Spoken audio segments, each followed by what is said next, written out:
നമുക്ക് നമ്മുടെ വേദപുസ്തക പഠനത്തിലേക്ക് മടങ്ങി വരാം. ദൈവവുമായിട്ടുള്ളൊരു എൻകൗണ്ടർ, നിൻ്റെ ദൈവമായ കർത്താവിനെ എതിരേൽപ്പാൻ ഒരുങ്ങിക്കൊള്ളുക എന്നുള്ള വാക്ക് നമ്മളുടെ മനോഭാവം അനുസരിച്ച് ആ എതിരേൽപ്പ് അല്ലെങ്കിൽ ആ എൻകൗണ്ടർ വ്യത്യാസമായിരിക്കും എന്നുള്ളതാണ് നമ്മൾ കണ്ടത്. കർത്താവുമായിട്ട് കൈപിടിച്ച് നടക്കുന്ന ഒരവസ്ഥയാണ് കർത്താവ് വാസ്തവത്തിൽ ഉദ്ദേശിക്കുന്നത്. അതിന് കഴിയാതെ എപ്പോഴെങ്കിലും നമ്മൾ പാപത്തിൽ വീണു പോയാൽ ഉടനെ തന്നെ നമ്മളെ തല്ലിക്കൊല്ലുന്ന ദൈവമൊന്നും അല്ല. പക്ഷേ കർത്താവ് ആഗ്രഹിക്കുന്നത് ഒരു മടങ്ങി വരവിന് വേണ്ടി. അപ്പോൾ ഒന്നുകിൽ കർത്താവിൻ്റെ കൈപിടിച്ച് നടക്കുന്ന നിലയിൽ കർത്താവുമായിട്ടുള്ള നമ്മുടെ എൻകൗണ്ടർ വളരണം. ഇനി ഏതെങ്കിലും രീതിയിൽ പാപത്തിൽ നമ്മൾ വീണു പോയി കഴിഞ്ഞാൽ ഒരു മടങ്ങി വരവിന് വേണ്ടി ആ എൻകൗണ്ടർ പ്രയോജനമായി തീരണം. അത് മാത്രം പോരാ, അവനോടുള്ള അനുസരണത്തിൽ വളരുമ്പോൾ നമ്മുടെ ജീവിതം കൊണ്ട് അവനെ പ്രതിനിധീകരിക്കുവാൻ കഴിയുന്ന രീതിയിൽ നമുക്ക് ഒരു വളർച്ച, അല്ലെങ്കിൽ അനുസരിക്കുന്നവരെ അവൻ അവൻ്റെ പ്രതിനിധിയാക്കുന്നു എന്നുള്ളതാണ് നമുക്ക് മനസ്സിലാക്കാനായിട്ട് കഴിഞ്ഞത്. എന്നാൽ അതേപോലെ തന്നെ പൂർണ്ണമായിട്ട് സമർപ്പിക്കുമ്പോൾ നമ്മളവൻ്റെ പ്രഭുവായി തീരുന്ന ഒരവസ്ഥയെക്കുറിച്ച് നമ്മൾ കണ്ടു. ഏതെങ്കിലും നിലയിൽ പാപത്തിൻ്റെ അല്ലെങ്കിൽ ദൈവിക ന്യായപ്രമാണത്തിന് വിരുദ്ധമായി പ്രവർത്തിക്കുന്ന ആളുകളെയും ദൈവം പുറകെ നടന്ന് വരുകയും നമുക്ക് തമ്മിൽ വാദിക്കാമെന്ന് മത്സരികളായ ആളുകളോട് പോലും സംസാരിക്കുന്ന ഒരു ദൈവത്തെ നമ്മൾ കണ്ടു. അങ്ങനെ മത്സരികളായ ജനങ്ങളെ പോലും തള്ളിക്കളയാതെ നമുക്ക് കാര്യങ്ങൾ പറഞ്ഞു തീർക്കാമെന്ന് പറയുന്ന ദൈവത്തിൻ്റെ കൃപ. പക്ഷേ അത് തുടർമാനമായി നിഷേധിക്കുകയാണെങ്കിൽ ഒടുവിൽ ഉപശാന്തി ഇല്ലാതാകും വണ്ണം നമ്മൾ അവൻ്റെ ഐശ്വര്യത്തെ നിഷേധിച്ച് കഴിയുമ്പോൾ ന്യായവിധി എന്നുള്ളത് ഒരു യാഥാർത്ഥ്യമാണ് എന്നുള്ളതും നമ്മൾ കണ്ടു. അതുകൊണ്ട് കൃപ യാഥാർത്ഥ്യമാണ്, ന്യായവിധിയും യാഥാർത്ഥ്യമാണ് എന്നുള്ളത് നമ്മൾ മനസ്സിലാക്കേണ്ടത് ആവശ്യമാണ്. ഇനി നമ്മൾ ആമോസിൻ്റെ പ്രവചനത്തിൽ നിന്ന് ചില കാര്യങ്ങൾ പെട്ടെന്ന് പഠിക്കാനായിട്ട് ഞാൻ പറഞ്ഞല്ലോ, അല്പം ഫാസ്റ്റായിട്ട് നമ്മൾ പോവുകയാണ്. പക്ഷേ ഈ ഭാഗങ്ങളൊക്കെ നമ്മൾ ദൈവത്തിൻ്റെ വചനത്തിൽ നിന്ന് നിങ്ങൾ എഴുതിയെടുക്കുകയാണെങ്കിൽ എപ്പോഴും ഈ ബൈബിൾ ക്ലാസ്സസ് ഒക്കെ ഇവിടം കൊണ്ട് അവസാനിപ്പിക്കരുത്. അത് വീണ്ടും നിങ്ങളൊന്നുകൂടെ നിങ്ങൾ ആമോസിൻ്റെ പുസ്തകം ഒന്ന് കണ്ടിന്യൂസ് ആയിട്ട് വായിക്കുമ്പം ആമോസിൻ്റെ ആ മനസ്സെന്താണ്, ദൈവത്തിൻ്റെ മനസ്സെന്താണ് എന്നുള്ളത് നമുക്ക് മനസ്സിലാക്കാൻ പറ്റും. അതിലൂടെ നമുക്ക് ഒരു രൂപാന്തരം തീർച്ചയായിട്ടും ഉണ്ടാകും. ഇവിടെ ഞാൻ പറഞ്ഞ ഒരു കാര്യമുണ്ട്, ദൈവം എപ്പോഴും സംഭവങ്ങളിലൂടെ മനുഷ്യനോട് ഇടപെടുന്നു എന്നുള്ളതാണ്. അതുകൊണ്ട് ജീവിതത്തിൽ ഒരു നേഷൻ്റെ മേൽ, ഒരു രാഷ്ട്രത്തിൻ്റെ മേലാണെങ്കിലും കർത്താവ് ഇടപെടുന്ന കാര്യങ്ങളൊക്കെ നമ്മൾ വായിക്കുമ്പോൾ നമുക്ക് മനസ്സിലാക്കാൻ കഴിയുന്ന ഒരു കാര്യമുണ്ട്. അതിലൊക്കെ ദൈവത്തിൻ്റെ ഒരു പ്രവൃത്തിയുണ്ട്, ദൈവത്തിൻ്റെ ഒരു ടച്ചുണ്ട്, ഒരു ഡിവൈൻ ടച്ചുണ്ട്. അത് നമ്മൾ കേട്ടനുസരിച്ച് കഴിഞ്ഞാൽ വലിയ പ്രശ്നമില്ല. പക്ഷേ അനുസരിച്ചില്ലെങ്കിൽ വീണ്ടും അവന് കുറെ കൂടെ ഹാർഡായിട്ട് ഇടപെടേണ്ടി വരും. ആ ഹാർഡായിട്ട് ഇടപെടുന്നത് നമ്മളോടുള്ള ദേഷ്യം കൊണ്ടല്ല, പ്രത്യുത വീണ്ടും നമ്മളെ മടക്കി വരുത്തുവാനുള്ള ദൈവത്തിൻ്റെ ഒരു പദ്ധതിയായിട്ട് വേണം നമ്മൾ മനസ്സിലാക്കാനായിട്ട്. ഞാൻ പറഞ്ഞ ടോക്ക് ഷോയിൽ ഇതുപോലെ ഒരു ചോദ്യം ഉണ്ടായപ്പോൾ, ദുരന്തങ്ങൾ ഉണ്ടാകുന്നത് എന്തുകൊണ്ട് എന്ന് പറഞ്ഞ് അത് ദൈവത്തിൻ്റെ പദ്ധതിയാണോ? ശരിക്കും അത് 9/11 നടന്ന സമയത്ത് ടെലിവിഷനിൽ വന്ന ഒരു ടോക്ക് ഷോ ആണ്. അവരെന്നോട് ഒത്തിരി ചോദ്യങ്ങൾ ചോദിച്ച ഒരു 9/11 നമുക്ക് ഓർമ്മയുണ്ടല്ലോ. 9/11 സമയത്ത് കൈരളി പീപ്പിൾ ആണെന്ന് തോന്നുന്നു എൻ്റെ ഒരു ടോക്ക് ഷോ വന്നതിനകത്ത് അവർ ചോദിച്ചൊരു ചോദ്യമാണ്, ഇങ്ങനെയൊക്കെയാണോ ദൈവം ഇടപെടുന്നത്? ദുരന്തങ്ങൾ വന്നിട്ടാണോ ദൈവം നമ്മളെ പാഠങ്ങൾ പഠിപ്പിക്കുന്നത്? വേറെ കാര്യങ്ങളില്ല എന്ന് പറഞ്ഞപ്പോൾ ഞാൻ അവരോട് എൻ്റെ ജീവിതത്തിൽ നിന്നൊരു ഉദാഹരണം പറഞ്ഞു. ഞാൻ ഒരു പ്രാവശ്യം ഗ്വാളിയറിൽ നിന്ന് ഒരു 150 കിലോമീറ്റർ ദൂരെയുള്ള ഗുണ എന്ന് പറയുന്ന ഒരു സ്ഥലത്ത് പോയി. തിരിച്ച് അന്ന് തന്നെ എനിക്ക് വരണം. പിറ്റേ ദിവസം രാവിലെ എനിക്ക് ഡൽഹിക്ക് പോകേണ്ടതാണ്. അങ്ങനെ ഇത്രയും യാത്ര ഉള്ളതുകൊണ്ട് നമ്മളുടെ മിഷൻ്റെ ഒരു വണ്ടി അവിടെ ഉണ്ടായിട്ടും ഡ്രൈവ് ചെയ്യാനുള്ള ബുദ്ധിമുട്ട് കൊണ്ട് ഞാനൊരു ഡ്രൈവർ ഉള്ള ഒരു വണ്ടി വാടകയ്ക്ക് എടുത്താണ് പോയത്. കാര്യം തനിയെ ഡ്രൈവ് ചെയ്തിട്ട് പിന്നെ പിറ്റേ ദിവസം രാവിലെ പോകണമല്ലോ. രാത്രി 10 മണി വരെ മീറ്റിംഗ് കഴിഞ്ഞിട്ട് പിന്നെ വേണം രാത്രിയിൽ ഡ്രൈവ് ചെയ്ത് തിരിച്ചു വരാനായിട്ട് 150 കിലോമീറ്റർ. അപ്പോൾ അങ്ങനെ ഞാനിങ്ങനെ ഞാനപ്പോൾ അവനോട് ഡ്രൈവറോട് ചോദിക്കും, കല്ലു എന്നാണ് അവൻ്റെ പേര്. ഡ്രൈവറോട് ഞാൻ ചോദിക്കുന്നുണ്ട്, ഇല്ല നിനക്ക് ഉറക്കം വരുമോ? അവൻ പറഞ്ഞു, ഇല്ല, ഡ്രൈവ് ചെയ്യുമ്പോൾ ഞാൻ ഉറങ്ങുന്ന ഒരു പ്രശ്നമേ ഉദിക്കുന്നില്ല. എന്നിട്ടും ഞാൻ ഇടയ്ക്ക് നിർത്തി കാപ്പിയൊക്കെ വാങ്ങിച്ചു കൊടുത്തിട്ട് ഇങ്ങനെ പോവുകയാണ്. പക്ഷേ രാത്രി തിരിച്ചിങ്ങോട്ട് വന്നപ്പോൾ ഡൽഹി ആഗ്ര ബോംബെ ആഗ്ര റൂട്ടാണ്. ബോംബെ ആഗ്ര റൂട്ടിൽ ഇവൻ വണ്ടി നല്ല ഫാസ്റ്റായിട്ട് പോവുകയാണ്. ഞാൻ നോക്കിയപ്പോൾ ഇവൻ ഉറക്കമാണ്. എന്തോ ചെയ്യും? ഞാൻ അവനെ പെട്ടെന്ന് വിളിച്ച്, കല്ലു. അവൻ അതും കേട്ടില്ല, കല്ല് പോലെ ഇരിക്കുക, എന്തോ ചെയ്യാനെന്ന് പറ. ഒടുവിൽ ഞാൻ ഇവൻ്റെ തോളെ തട്ടി, കല്ലു എന്ന് പറഞ്ഞിട്ട് തോളെ തട്ടിയിട്ട് ഇവൻ മനസ്സിലാക്കിയില്ല. അപ്പം പിന്നെ എന്തോ ചെയ്യുന്നത്, മുന്നിൽ ഒരു വലിയ ഒരു ലോറി, ഒരു ട്രക്ക് ഇങ്ങനെ പോയിക്കൊണ്ടിരിക്കുക. ഈ സ്പീഡിൽ പോയാൽ അവനകത്ത് ചെന്നിരിക്കും. പിന്നെ അവൻ്റെ പെടലിക്ക് ഒരു വെട്ട് കൊടുത്തു. അവൻ പെട്ടെന്ന് ചാടി എണീറ്റു. ഞാൻ പറഞ്ഞു, പുറകെ പോയി കിടക്ക്, ഞാൻ ഓടിച്ചോളാം എന്ന് പറഞ്ഞോളൂ. പിന്നെ ഞാൻ വണ്ടി ഓടിച്ചു പോയി. നമുക്ക് വണ്ടി ഓടിക്കാൻ വയ്യാത്തത് കൊണ്ടാണ് ഇവനെ വിളിച്ചുകൊണ്ട് പോയത്. പക്ഷേ ഇനി അവനെ ഓടിപ്പിച്ച് കഴിഞ്ഞാൽ അപകടമാണെന്ന് മനസ്സിലായി. അപ്പോൾ ഇവനങ്ങനെ പറയുകയാണെന്ന് വെച്ചോ, ഞാൻ ഇയാളുടെ ഡ്രൈവറായിട്ട് വന്നിട്ട് ഇയാൾ എന്നോടൊരു സ്നേഹവും ഇല്ലാതെ എൻ്റെ പെടലിക്ക് വെട്ടി എനിക്ക് വേദന എടുക്കുന്നു എന്ന് പറഞ്ഞാൽ എന്തായിരിക്കും നമ്മൾ പറയുന്നത്? എടാ, പെടലിക്ക് വെട്ടിയത് കൊണ്ട് വേദന കൊണ്ട് തീർന്നു, ഇല്ലെങ്കിൽ വെട്ടാൻ പെടല് പോലും കാണത്തില്ലായിരുന്നു എന്നല്ല നമ്മൾ പറയത്തുള്ളൂ. ഇതുപോലെയാണ് പലപ്പോഴും ദൈവം നമ്മുടെ ജീവിതത്തിൽ ദുരന്തങ്ങൾ കൊണ്ടുവരുന്നു എന്ന് പറയുമ്പോൾ അത് ആത്യന്തികമായ ഒരു ദുരന്തമല്ല. ഭൂമിയിൽ നമ്മൾ ജീവിച്ചിരിക്കുമ്പോൾ ദൈവം നമ്മളെ ശിക്ഷിക്കുന്നു എന്ന് പറയുന്നത് പോലും ശരിക്കും പറഞ്ഞു കഴിഞ്ഞാൽ ഒരു ശിക്ഷയല്ല, മടങ്ങിവരവിനുള്ള ഒരു ആഹ്വാനമാണ്, അല്ലെങ്കിൽ ഒരു പരിധി വരെ ഒരു ചികിത്സയാണ് നമ്മുടെ ജീവിതത്തിലെ ദുരന്തങ്ങൾ എന്ന് പറയുന്നത്. ഇപ്പം ഞാൻ അതിനൊരു ഉദാഹരണം പറഞ്ഞു കഴിഞ്ഞാൽ, നമ്മൾ ഒരു ഡയബറ്റിക് ആയി നമ്മളുടെ ഒരാളുടെ കാലിങ്ങനെ ഇൻഫെക്റ്റഡ് ആയിട്ട് അത് മുകളിലോട്ട് കയറിക്കൊണ്ടിരിക്കുകയാണെങ്കിൽ ഡോക്ടർ പറയുന്നു കാല് ആംപ്യൂട്ട് ചെയ്യണമെന്ന് പറയുന്നു. അപ്പം ആംപ്യൂട്ട് ചെയ്യുന്നത് ഡോക്ടർ അത് ചെയ്യുന്നത് അയാൾ ക്രൂരനായിട്ടല്ല, ആണോ? അയാൾ സ്നേഹമുള്ളത് കൊണ്ടാണ്, അല്ലെങ്കിൽ അയാൾ ഒരിക്കലും ആംപ്യൂട്ട് ചെയ്യാൻ പറയില്ല. ഇതേപോലെ തന്നെയാണ് നമ്മുടെ ജീവിതത്തിൽ ദൈവം ഏതെങ്കിലും സ്ഥലങ്ങളിൽ ഒരു ശസ്ത്രക്രിയ നടത്തിയാൽ പോലും, നമ്മുടെ ജീവിതത്തിൽ ഒരു ദുരന്തം കൊണ്ടുവന്നാലും അതിനപ്പുറത്തുള്ള ഒരു ആത്യന്തിക ദുരന്തത്തിൽ നമ്മളെ വിടുവിക്കാൻ വേണ്ടിയാണ് ദൈവം അത് ചെയ്യുന്നത്. ഓരോ സമയത്തും കർത്താവ് പറയുന്നുണ്ട്, മോനെ ഇതൊന്നും മുന്നോട്ട് കൊണ്ടുപോകാൻ എനിക്ക് ആഗ്രഹമൊന്നുമില്ല, നീ ഒന്ന് മടങ്ങി വന്നു കഴിഞ്ഞാൽ ഞാൻ നിന്നെക്കുറിച്ച് എന്തുദ്ദേശിക്കുന്നോ ആ നിലയിൽ നീ ആയിത്തീരുന്നുവെങ്കിൽ ഇനി നിനക്ക് ഇതിനപ്പുറത്തോട്ട് പോകേണ്ട കാര്യമില്ല എന്നുള്ളത് ദൈവം നമ്മളോട് സംസാരിക്കുന്നുണ്ട്. ദൈവം എല്ലാവരോടും ഇടപെടുന്നു എന്നുള്ളതാണ്. അത് നമ്മൾ ഉദ്ദേശിക്കുന്നത് പോലെ ദൈവമക്കളോട് മാത്രമല്ല, എല്ലാവരോടും ദൈവം ഇടപെടുന്നുണ്ട്. ഇപ്പോൾ ആമോസിന്റെ പ്രവചനം തന്നെ നമ്മൾ വായിക്കുമ്പോൾ അതിൻ്റെ 1 മുതലുള്ള 1-ാമത്തെ അധ്യായത്തിൻ്റെ ആദ്യത്തെ ഭാഗത്ത് അവൻ 2-ാമത്തെ വാക്യത്തിൽ അവൻ പറഞ്ഞതോ, യഹോവ സിയോനിൽ നിന്ന് ഗർജിച്ചു, യെരൂശലേമിൽ തന്റെ നാദം കേൾപ്പിക്കും. ഓഫ് കോഴ്സ് ദൈവത്തിന്റെ പ്രവൃത്തിയുടെ പ്രാരംഭം ആയിട്ട് അവൻ പ്രവർത്തിക്കുന്നത് തീർച്ചയായും ദൈവസഭയുടെ മധ്യത്തിലാണ് എന്ന് പറയുമ്പോഴും ചുറ്റുപാടുമുള്ള ജനങ്ങളെക്കുറിച്ച് ദൈവത്തിന് കരുതലോ കരുണയോ ഇല്ലാതെയില്ല. അവരെക്കുറിച്ചും ദൈവം ബോധേഡാണ്. പിന്നീട് നമ്മൾ ഇങ്ങോട്ട് പറയുന്ന ഓരോ സന്ദർഭങ്ങളിലും ഇസ്രായേൽ മക്കളെക്കുറിച്ചല്ല, അതിന് ചുറ്റുമുള്ള രാജ്യങ്ങളെക്കുറിച്ചാണ്. ആദ്യം നോർത്ത് ഈസ്റ്റിലുള്ള ജൂയിഷ് ഇതിൻ്റെ 3-ാമത്തെ വാക്യം വായിക്കുമ്പോൾ യഹോവ ഇപ്രകാരം അരുളി ചെയ്യുന്നു, ദമ്മേശെക്കിന്റെ 3-4 അതിക്രമ നിമിത്തം അവർ ഗിലെയാദിനെ ഇരുമ്പ് മെതിവണ്ടി കൊണ്ട് മെതിച്ചിരിക്കാൻ തന്നെ ഞാൻ ശിക്ഷ മടക്കിക്കളയയില്ല. ഞാൻ ഫാസ്റ്റായിട്ട് അത് പറഞ്ഞു പോവുകയാണ്. ദമ്മേശെക്ക് എന്ന് പറയുന്നത് ശരിക്കും പറഞ്ഞാൽ സിറിയയെ കുറിച്ചാണ്. സിറിയയുടെ തലസ്ഥാനം അരാമിന്റെ തലസ്ഥാനമാണ് ദമ്മേശെക്ക് എന്ന് പറയുന്നത്, ഡമാസ്കസ്. അപ്പോൾ ഈ രാജ്യത്തോടുള്ള ദൂത്, അപ്പോൾ ദൈവം ഇസ്രായേൽ മക്കൾക്ക് മാത്രമല്ല ദൂത് കൊടുക്കുന്നത്, ആർക്കും കൊടുക്കുന്നുണ്ട്, മറ്റുള്ള കൺട്രീസിനും ദൈവം ദൂത് കൊടുക്കുന്നുണ്ട് എന്നുള്ളതാണ് നമുക്ക് മനസ്സിലാക്കാൻ കഴിയുന്നത്. അവിടെ പറയുന്ന ഒരു വാക്ക് അവിടെ തൊട്ട് താഴോട്ട് പറയുന്ന ഓരോ സ്ഥലങ്ങളിലും ദൈവം ഇടപെടുന്ന ഓരോ രാജ്യങ്ങളെക്കുറിച്ചും, ദമ്മേശെക്കിനെ കുറിച്ചുണ്ട്, ഫെലിസ്തീനെ കുറിച്ചുണ്ട്, ഫിനീഷ്യൻ, ടയർ, സീദോൻ അതിനെക്കുറിച്ചുണ്ട്, അതുപോലെ അമ്മോനെ കുറിച്ചുണ്ട്, മോവാബിനെ കുറിച്ചുണ്ട്, യഹൂദയെ കുറിച്ചുണ്ട്, ഇസ്രായേലിനെ കുറിച്ചുണ്ട്. ഈ എല്ലാ ഭാഗങ്ങളിലും പറയുന്ന ഒരു വാക്ക് എന്താണെന്ന് ചോദിച്ചു കഴിഞ്ഞാൽ, ദമ്മേശെക്കിന്റെ 3-4 അതിക്രമ നിമിത്തം ഞാൻ ശിക്ഷ മടക്കിക്കളയുകയില്ല. 3-4 എന്ന് പറയുന്നത് ദൈവം ഇങ്ങനെ എണ്ണിയിരിക്കുകയാണെന്നുള്ള അർത്ഥമല്ല. 1, 2, 3, 4. അപ്പം പണ്ട് ആരാണ്ട് വെടിവെച്ച കാര്യമൊക്കെ ഉണ്ടായിരുന്നല്ലോ, നമ്പർ 1, നമ്പർ 2, നമ്പർ 3 എന്ന് പറഞ്ഞാൽ അങ്ങനെ വെടിവെച്ച് അങ്ങനെ ദൈവം ഇങ്ങനെ ആരെങ്കിലും കൊല്ലാൻ നോക്കിയിരിക്കുന്ന കാര്യമൊന്നും അല്ല ഇവിടെ പറയുന്നത്. എന്താണ് ഇതൊരു ജൂയിഷ് ഇഡിയം, നമ്മൾ പറയുമല്ലോ, യഹൂദ ഒരു ശൈലിയാണ്. 3-4 എന്ന് പറഞ്ഞു കഴിഞ്ഞാൽ ഇൻഡെഫിനിറ്റ്ലി എന്നുള്ള അർത്ഥത്തോട് അടുത്ത് വരുന്ന എത്ര പ്രാവശ്യം, പല പ്രാവശ്യം എന്ന് പറയുന്നതിന് തുല്യമായിട്ടാണ് ശരിക്കും 3-4 അതിക്രമം എന്ന് പറയുന്നത്. അപ്പോൾ പഴയ നിയമത്തിലെ പല ഭാഗങ്ങൾ നമ്മൾ മനസ്സിലാക്കുമ്പോഴത് ഒരു പ്രവചനവാക്യം തന്നെ ഉണ്ടല്ലോ, ഞാൻ അവനെ ഒടിച്ചിട്ട് 3 നാൾ കഴിഞ്ഞിട്ട് ഞാൻ സൗഖ്യമാക്കും. 3 നാൾ എന്ന് പറഞ്ഞു കഴിഞ്ഞാൽ എക്സാക്ട്ലി 3 days എന്നുള്ള അർത്ഥത്തിലല്ല, കുറച്ച് നാളുകൾക്ക് ശേഷം. അതൊരു യഹൂദന്മാരുടെ ശൈലിയാണ്. അങ്ങനെ യഹൂദന്മാരുടെ ശൈലിയിൽപ്പെട്ട കാര്യമാണ് എന്ത് 3-4 അതിക്രമം എന്ന് പറഞ്ഞു കഴിഞ്ഞാൽ തുടർച്ചയായ അതിക്രമങ്ങൾ നിമിത്തം ശിക്ഷ മടക്കിക്കളകയില്ല എന്നാണ് അർത്ഥം. ഞാൻ ഈ ഭാഗങ്ങൾ പറയാൻ കാര്യം, ചില ഭാഗങ്ങൾ നമ്മൾ വായിക്കുമ്പോൾ നോർമലി നമുക്ക് സംശയം തോന്നാൻ സാധ്യതയുള്ള കാര്യങ്ങൾ അങ്ങനെ പറഞ്ഞു എന്നുള്ളത് മാത്രമേ ഉള്ളൂ. അവിടെ ദൈവം അവന്റെ ദീർഘക്ഷമ കാണിക്കുന്നുണ്ടെങ്കിലും ന്യായവിധിയെ ഒഴിവാക്കി കളയുന്നില്ല. പല പ്രാവശ്യം അവൻ എന്ത് ചെയ്യുന്നുണ്ട്? അവനെ ക്ഷമിക്കുന്നുണ്ട്.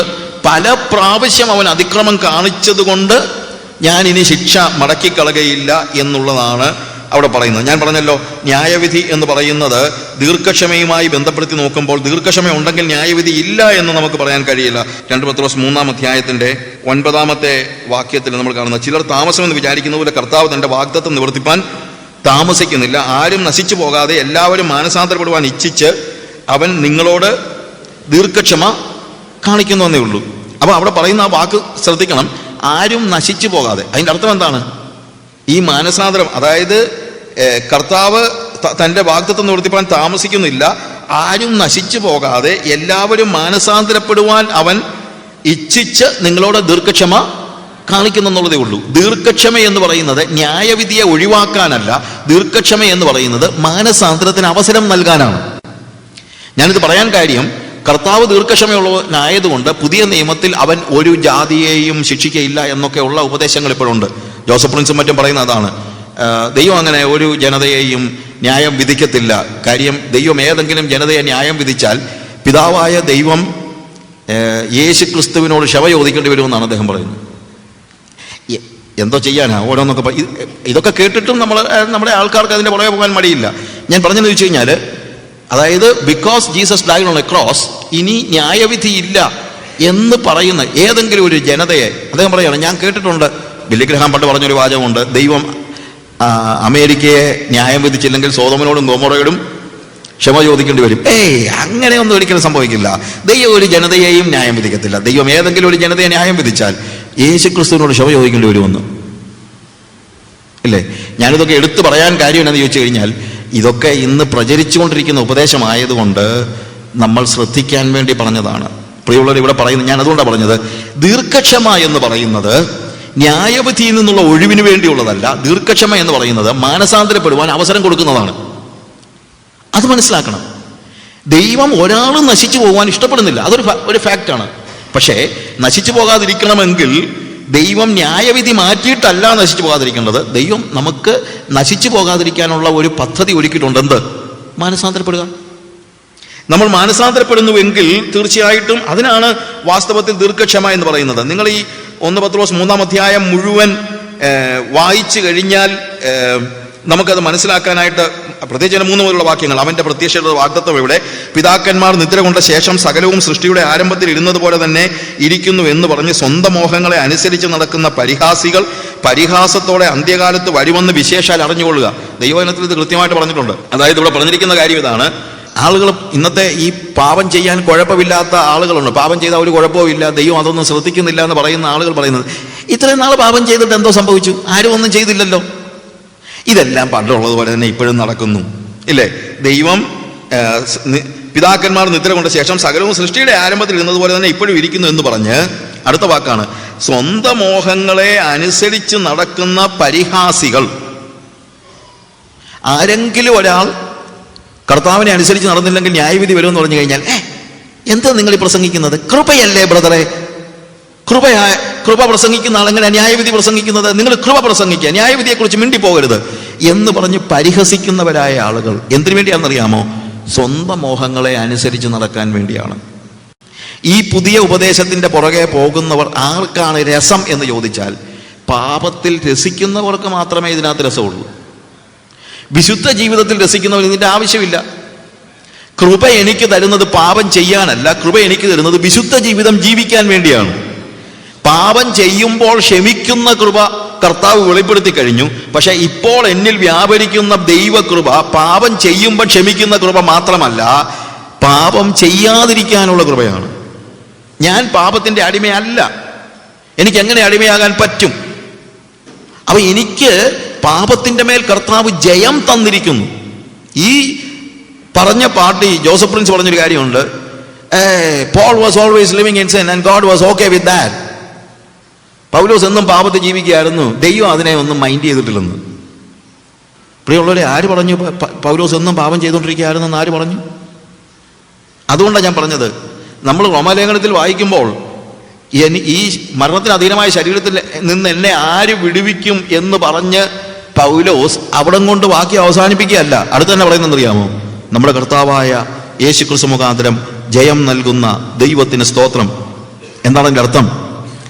നേരത്തെ കൃപയില്ലാതിരുന്നപ്പോൾ എനിക്ക് എന്ത് ചെയ്യാമോ, എന്താണ് എനിക്ക് പാപത്തിൽ നിന്ന് മോചനം പ്രാപിക്കുവാൻ കഴിയുമായിരുന്നില്ല. പക്ഷെ ഇപ്പൊ അങ്ങനല്ല.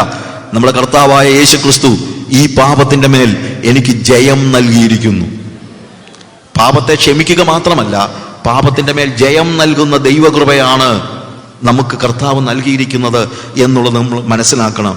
നമ്മുടെ ജീവിതത്തിൽ പാപം സംഭവിച്ചാൽ മാനസാന്തരപ്പെടണം. അതാണ് വേദോസം പഠിപ്പിക്കുന്നത്. അത് നിങ്ങൾ മനസ്സിലാക്കണം. നിങ്ങൾ പാപം ചെയ്യാതിരിക്കാൻ ഇത് ഞാൻ നിങ്ങൾക്ക് എഴുതുന്നു. പാപം ചെയ്യാനല്ല, പാപം ചെയ്യാതിരിക്കാൻ. നിങ്ങളിൽ ഒരുവൻ പാപം ചെയ്തു എങ്കിലോ, സി, അപ്പോൾ പാപം ചെയ്യാനുള്ള ലൈസൻസ് അല്ല, പാപം ചെയ്യാതിരിക്കാനാണ് യോഹന്നാൻ ലേഖനം എഴുതിയത്. കാര്യസ്ഥൻ അവിടെ ഉണ്ടെന്ന് പറയുന്നത് യോഹന്നാൻ ലേഖനം എഴുതിയപ്പോൾ പറഞ്ഞത് പാപം ചെയ്യാൻ കുഴപ്പമില്ലെന്നല്ല, കാര്യസ്ഥനുള്ളതെന്നല്ല, പാപം ചെയ്യാതിരിക്കാൻ. അങ്ങനെ ഒരു കാര്യസ്ഥൻ ഉള്ളത് കൊണ്ട് ഇനി ഞാൻ പാപം ചെയ്ത് എൻ്റെ കാര്യസ്ഥനെ ദൈവത്തിൻ്റെ മുമ്പിൽ അവൻ ചെയ്ത പാപം എന്നതുപോലെ ലജ്ജിതനായി നിർത്തത്തില്ല എന്ന് പറയാനാണ് അവിടെ പറഞ്ഞിരിക്കുന്നത്. ഞാൻ പറഞ്ഞ് മനസ്സിലാക്കണം. അതുകൊണ്ട് ന്യായവിധി എന്നുള്ളത് ഒഴിവാക്കാനല്ല ദൈവത്തിൻ്റെ ദീർഘക്ഷമ. പിന്നെ എന്തിനു വേണ്ടിയാണ്? മാനസാന്തരപ്പെടുവാനുള്ള അവസരം തരുവാൻ വേണ്ടിയാണ്. ആകാശവും വെള്ളത്തിൽ നിന്ന് വെള്ളത്താൽ ഉളവായ ഭൂമിയും പണ്ട് ദൈവത്തിന്റെ വചനത്താൽ ഉളവായി. അതിനാൽ അന്നുള്ള ലോകം ജലപ്രളയത്തിൽ മുങ്ങി നശിച്ചുവെന്നും ഇപ്പോഴത്തെ ആകാശവും ഭൂമിയും അതേ വചനത്താൽ തീക്കായി സൂക്ഷിച്ചും ന്യായവിധിയും ഭക്തികെട്ട മനുഷ്യരുടെ നാശവും സംഭവിപ്പാനുള്ള ദിവസത്തേക്ക് കാത്തുമിരിക്കുന്നു എന്നവർ മനസ്സോടെ മറന്നു കളയുന്നു. ദൈവം എത്ര ക്ലാരിറ്റിയോടെ എഴുതിയിരിക്കുന്നു, എത്രയോ ക്ലാരിറ്റിയോടെ. ചിലർ താമസമെന്ന് വിചാരിക്കുന്ന ഒരു കർത്താവ് തന്റെ വാഗ്ദത്തം നിവർത്തിപ്പാൻ താമസിക്കുന്നില്ല. ആരും നശിച്ചു പോകാതെ എല്ലാവരും മാനസാന്തരപ്പെടുവാൻ ഇച്ഛിച്ച് നിങ്ങളോട് ദീർഘക്ഷമ കാണിക്കുന്നേ ഉള്ളൂ. കർത്താവിന്റെ ദിവസമോ കള്ളനെ പോലെ വരും. അന്ന് ആകാശം കൊടുമുഴക്കത്തോടെ ഒഴിഞ്ഞു പോകും, മൂലപദാർത്ഥങ്ങൾ കത്തിയഴുകയും ഭൂമി മുതലുള്ള പണികളും വെന്തുപോകുകയും ചെയ്യും. നോക്കുക, ഇങ്ങനെ ഇവയൊക്കെയും അഴിവാനുള്ളതായിരിക്കാൻ ആകാശം ചുട്ടഴിവാനും മൂലപദാർത്ഥങ്ങൾ വെന്തുരുവാനുള്ള ദിവസത്തിന്റെ വരവ് കാത്തിരുന്നു കൊണ്ട് ബന്ധപ്പെടുത്തിയും കൊണ്ട് നിങ്ങൾ എത്ര വിശുദ്ധ ജീവനും ഭക്തിയും ഉള്ളവർ ആയിരിക്കണം. പ്രിയമുള്ളവരെ, വിശുദ്ധ ജീവിതം എന്ന് പറയുന്നത് നമ്മൾ ബോധപൂർവം നമ്മുടെ സ്വന്തമാക്കേണ്ടതാണ്. നമ്മുടെ എഫേർട്ടല്ല, പക്ഷെ ബോധമുണ്ടാകണം. അതിനുവേണ്ടിയുള്ള വലിയ ഒരു മോഹം എനിക്കുണ്ടാകണം. കർത്താവ് നമ്മളെ അതിലേക്ക് നടത്തും. 14-ാമത്തെ വാക്യത്തിൽ, അതുകൊണ്ട് പ്രിയമുള്ളവരെ, നിങ്ങൾ ഇവയ്ക്കായി കാത്തിരിക്കയാൽ, എന്ത്? ഈ വിശുദ്ധ ജീവനത്തിനു വേണ്ടിയും കർത്താവിന്റെ വരവിനു വേണ്ടിയും കാത്തിരിക്കയാൽ അവൻ നിങ്ങളെ കളയും കളങ്കവും ഇല്ലാത്തവരായി സമാധാനത്തോടെ കാണുവാൻ ഉത്സാഹിച്ചുകൊണ്ട് നമ്മുടെ കർത്താവിന്റെ ദീർഘക്ഷമയെ രക്ഷ എന്ന് വിചാരിപ്പിൻ. കർത്താവ് ഓരോ ദിവസവും നമുക്ക് ദീർഘക്ഷമ തരുന്ന എന്തിനാണെന്നറിയാമോ? അവൻ വരുമ്പോൾ നമ്മൾ അവനെ പോലെ, ഞാൻ അതിനെക്കുറിച്ച് പിന്നീട് പറയാം, അവനെ പോലെ ആയിക്കൊണ്ട് അവനെ എതിരേൽക്കാനാണ്. എനിക്ക് കർത്താവ് ഭൂമിയിൽ വരുന്നത് താമസിക്കുന്നതിന് പല കാരണങ്ങളുണ്ട്. ഒന്ന്, എന്നെ കൊണ്ട് കർത്താവ് ചെയ്യാൻ ഉദ്ദേശിക്കുന്ന കാര്യങ്ങൾ ചെയ്തു തീർക്കാൻ ദൈവം എനിക്കൊരു മിഷൻ തന്നിട്ടുണ്ട്. That is there. പക്ഷെ മറ്റൊരു കാര്യങ്ങളുണ്ട്. എന്നറിയാമോ? എനിക്ക് കർത്താവ് രക്ഷിക്കപ്പെട്ടതിന് ശേഷം 20 വർഷം കൂടെ തന്നെങ്കിൽ ആ 20 വർഷം കൊണ്ട് ഏറ്റവും കുറഞ്ഞത് അത്രയും വർഷം കൊണ്ടെങ്കിലും കർത്താവിനെ പോലെ ആകണം. 2 വർഷം തന്നെങ്കിൽ 2 വർഷം കൊണ്ട് കർത്താവിനെ പോലെ ആകണം. 20 വർഷം കിട്ടുമെന്നും നമുക്കറിയില്ല. ഇന്ന് കർത്താവ്, അതുകൊണ്ടാണ് ഓരോ കർത്താവിന്റെ വരവിന്റെ എന്താണ് കർത്താവിന്റെ ദീർഘക്ഷമയെ രക്ഷ എന്ന് വിചാരിപ്പിൻ എന്ന് വെച്ച് കഴിഞ്ഞാൽ, കർത്താവിന്റെ സ്വഭാവത്തോട് അനുരൂപരാകുവാൻ മുൻനിയമിക്കപ്പെട്ടവരായ നാം അവന്റെ സ്വഭാവം പ്രാപിക്കാനായിട്ട് ദൈവം എനിക്ക് ഒരു ദിവസം കൂടെ തന്നെന്ന് ചിന്തിച്ചാൽ മതി, അല്ലാതെ വേറെ ഒന്നുമില്ല. അതായത് ഒന്ന് ആലോചിച്ച് നോക്കിയേ, എത്ര ദിവസം നമുക്കിനി ബാക്കിയുണ്ടോ നമുക്കറിയാൻ പറ്റുമോ? ഇല്ല. ഇനി എനിക്കിനി പാഴാക്കി കളയാൻ, പാപം ചെയ്ത് ജീവിക്കാൻ, പാപം ചെയ്താലും കുഴപ്പമില്ലെന്ന് പറഞ്ഞുകൊണ്ട് ജീവിക്കാൻ, ഇനി കുഴപ്പമുണ്ടോ ഇല്ലയോ എന്നുള്ളതൊന്നും എനിക്ക് വിഷയമല്ല. കാര്യം നീ പാപം ചെയ്താലും കുഴപ്പമില്ല, കർത്താവ് ക്ഷമിച്ചോളും, അതൊന്നും എനിക്ക് അറിയ പോലും വേണ്ട. കാര്യം അത് ഞാൻ എന്തിനാ ചിന്തിക്കുന്നത്? എനിക്ക് വിശുദ്ധ ജീവിതം ജീവിക്കാനാണ് കർത്താവ് എന്നെ ഇവിടെ ആക്കിയിരിക്കുന്നത്. ഇനി പാപം ചെയ്താൽ കുഴപ്പമുണ്ടോ ഇല്ലയോ എന്ന് ഞാൻ എന്തിനാ തിരക്കുന്നത്? പാപം ചെയ്താൽ കുഴപ്പമുണ്ടോ ഇല്ലയോ തിരക്ക് ജീവിക്കാനല്ലല്ലോ എന്നെ ഇവിടെ ആക്കിയിരിക്കുന്നത്. എനിക്ക് അങ്ങനെ മോഹവും ഇല്ലല്ലോ. എനിക്ക് എങ്ങനെങ്കിലും മാക്സിമം പാപം ചെയ്ത് അങ്ങ് സ്വർഗത്തിൽ ചേരാനാണ് ഞാൻ നോക്കുന്നത്. ഒന്നുമല്ലല്ലോ. ഞാൻ കർത്താവിനെ പോലെ ആയിക്കൊണ്ട് സ്വർഗത്തിലോട്ട് ചെല്ലാനല്ല ഞാൻ ആഗ്രഹിക്കുന്നത്. പിന്നെന്തിനാ ഞാൻ പറയുന്നത് പാപം ചെയ്താൽ കുഴപ്പമൊന്നും ഇറ്റ്സ് ഓക്കെ എന്ന് പറയേണ്ട കാര്യം എന്താ? അതെന്താ സംഭവിക്കുന്നത്? ഈ നുഴഞ്ഞു കയറ്റക്കാരായ ആളുകൾ നമ്മുടെ ജീവിതത്തിൽ അവർ സ്വന്തം മോഹങ്ങളെ അനുസരിച്ച് നടക്കുന്നവരാണ്. ഇവിടെ കൃത്യമായിട്ട് പൗലോസ് പറയുന്ന കാര്യമാണ്. അതുകൊണ്ട് പ്രിയമുള്ളവരെ, നിങ്ങൾ ഇവയ്ക്കായി കാത്തിരിക്കയിൽ നിങ്ങളെ കറയും കളങ്കവും ഇല്ലാത്തവരായി സമാധാനത്തോടെ കാണാൻ ഉത്സാഹിച്ചുകൊണ്ട് നമ്മുടെ കർത്താവിൻ്റെ ദീർഘക്ഷമയെ രക്ഷ എന്ന് വിചാരിപ്പിൻ. ഓക്കെ, നമുക്ക് വീണ്ടും ആമോസിലേക്ക് മടങ്ങി വരുമ്പോൾ ഓരോ രാജ്യങ്ങൾ, ആ രാജ്യങ്ങളുടെ ആ പ്രത്യേകതകൾ ഞാൻ പെട്ടെന്ന് 1-2 വാക്കുകളിൽ പറയട്ടെ. രാഷ്ട്രങ്ങളുടെ പാപങ്ങൾ അവിടെ പറയുന്നത് എന്തൊക്കെയാണ്? ദൈവം അത് ഗൗരവമായിട്ട് എടുക്കുന്നുണ്ട്. വീണ്ടെടുക്കപ്പെട്ടവരുടെയും അല്ലാത്തവരുടെയും എല്ലാവരുടെയും പാപങ്ങളെ ദൈവം ഗൗരവമായിട്ട് എടുക്കുന്നുണ്ട്. ലോകത്തിലുള്ള സകല മനുഷ്യരുടെയും പാപങ്ങളെ ദൈവം ഗൗരവമായിട്ട് എടുക്കുന്നുണ്ട്. രാജ്യങ്ങളുടെ പാപങ്ങൾ ദൈവം ഗൗരവമായിട്ട് എടുക്കുന്നുണ്ട്. ദൈവം ഇതൊക്കെയും നോക്കിക്കൊണ്ട്, ബെഞ്ചമിൻ ഫ്രാങ്ക്ലിൻ പറഞ്ഞൊരു വാചകം ഞാൻ എപ്പോഴും ചിന്തിക്കാറുണ്ട്. അദ്ദേഹം പറഞ്ഞത്, ഐ ഹാവ് ലിവ്ഡ് ഇനഫ്, ഞാൻ ആവശ്യത്തിന് ജീവിച്ചു. എന്ത്? ഒരു കാര്യം പഠിക്കാൻ. എന്താണെന്നറിയാമോ? ലോകത്തിൽ നടക്കുന്ന സംഭവങ്ങളൊക്കെ ദൈവം കൃത്യമായി നോക്കിയും കണ്ടും അതിനനുസരിച്ചാണ് അടുത്ത കാര്യങ്ങൾ ചെയ്യുന്നതെന്ന് പഠിക്കാനും മാത്രമുള്ള, അതായത് God is in control of everything. ദൈവം ഇതെല്ലാം നോക്കി കണ്ട് അതനുസരിച്ച് തെറ്റ് ചെയ്യുന്നവന് അല്ലെങ്കിൽ തെറ്റ് ചെയ്യുന്ന രാഷ്ട്രത്തിന് ഒക്കെ കർത്താവ് എന്ത് ചെയ്യുന്നുണ്ട്? അതുപോലെ നോക്കിയും കണ്ടുമാണ്. ഇന്ന് ചെയ്യുന്നതിൻ്റെയാണ് നാളെ അല്ലെങ്കിൽ മറ്റന്നാൾ. ഓക്കെ, അതുകൊണ്ട് അദ്ദേഹം പറഞ്ഞത് ഐ ഹാവ് ലിവ്ഡ് ഇനഫ്, ഞാനിപ്പം അതിനും തക്കവണ്ണമുള്ള കാലങ്ങൾ ഞാൻ ജീവിച്ച് കഴിഞ്ഞു. ഒരാളിങ്ങനെ രാവിലെ പ്രാർത്ഥിച്ച പറഞ്ഞു, കർത്താവേ നീ ഇന്നലെ ന്യൂസ് പേപ്പർ വായിച്ചിട്ട് ഇന്ന് പ്രവർത്തിക്കുന്ന പോലെ ഇരിക്കുന്നല്ലോ എന്ന്. അതായത് ഇന്നലെ ന്യൂസ് പേപ്പറിൽ നടന്ന സംഭവം അനുസരിച്ച് ദൈവം ഇന്ന് പ്രവർത്തിക്കുന്നത് പോലെ. God is very much concerned about what all things. ദൈവം ഈ ഭൂമിയിൽ നടക്കുന്ന ഓരോ കാര്യങ്ങളെയും ശ്രദ്ധയോടെ നോക്കിക്കൊണ്ടിരിക്കുന്നു എന്നുള്ളത് നിങ്ങൾ മറന്നു പോകരുത്. അത് ദൈവമക്കളുടെ പാവങ്ങളും നോക്കുന്നുണ്ട്, അശുദ്ധരുടെ പാവങ്ങളും നോക്കുന്നുണ്ട്, രാഷ്ട്രത്തിന്റെ പാവങ്ങളും നോക്കുന്നുണ്ട്. God is concerned. ദൈവം അത് സൂക്ഷിച്ചു വെക്കുന്നുണ്ട്, അത് കണക്കെഴുതി വെക്കുന്നുണ്ട്. കാര്യം ഒരു ദിവസം ഇവരെല്ലാവരും അവന്റെ ന്യായാസന മുമ്പാകെ, നമ്മളെല്ലാവരും അവന്റെ ന്യായാസന മുമ്പാകെ നിൽക്കേണ്ടതാണ്. സിറിയ, ഞാൻ പറഞ്ഞല്ലോ, അരാം രാജ്യത്തെ കുറിച്ചാണ് പറയുന്നത്. ദമ്മശ്കന്റെ ക്യാപിറ്റലാണ്. അവരുടെ കുറ്റമായിട്ട് പറയുന്നത് ഗിലെയാദിനെ ഇരുമ്പ് മെതി വണ്ടി കൊണ്ട്, നോർത്ത് ഈസ്റ്റിലുള്ള രാജ്യമാണ് ഗിലെയാദ് എന്ന് പറയുന്നത്. യെരുശലേമിന്റെ അല്ലെങ്കിൽ ഇസ്രായേലിന്റെ ഭാഗമാണ് ഗിലെയാദ് എന്ന് പറയുന്നത്. ഗിലെയാദിനെ ഇരുമ്പ് മെതി വണ്ടി കൊണ്ട് അവർ അവിടെ ഉപയോഗിച്ചിരിക്കുന്ന വാക്കതാണ്, ഇരുമ്പ് മെതിവണ്ടി കൊണ്ട് മെതിച്ചിരിക്കാൻ തന്നെ ഞാൻ ശിക്ഷ മടക്കി കളയത്തില്ല. അതായത് സിറിയ ഇസ്രായേലിന്റെ ഗിലെയാദ് പ്രവിശ്യയെ ആവശ്യത്തിൽ കൂടുതൽ പീഡിപ്പിച്ചു. അപ്പൊ ആവശ്യത്തിന് പീഡിപ്പിക്കാന്ന് പറഞ്ഞൊരു കാര്യം ഉണ്ടോ എന്ന് നിങ്ങൾ ചോദിക്കുമായിരിക്കും. ആവശ്യത്തിന് പീഡിപ്പിക്കാന്ന് പറഞ്ഞൊരു കാര്യം ഉണ്ടോ എന്ന് ചോദിച്ചാൽ ഉണ്ട്. എന്നാന്ന് ചോദിച്ചു കഴിഞ്ഞാൽ, ദൈവം ഈ അരാമിനോട് ആവശ്യപ്പെട്ടതാണ് ഇസ്രായേലിനെ മടക്കി കൊണ്ടുവരുവാനുള്ള ഡിസിപ്ലിൻ ഏൽപ്പിച്ചതാണ്. നമ്മൾ 2 രാജാക്കന്മാരുടെ പുസ്തകം,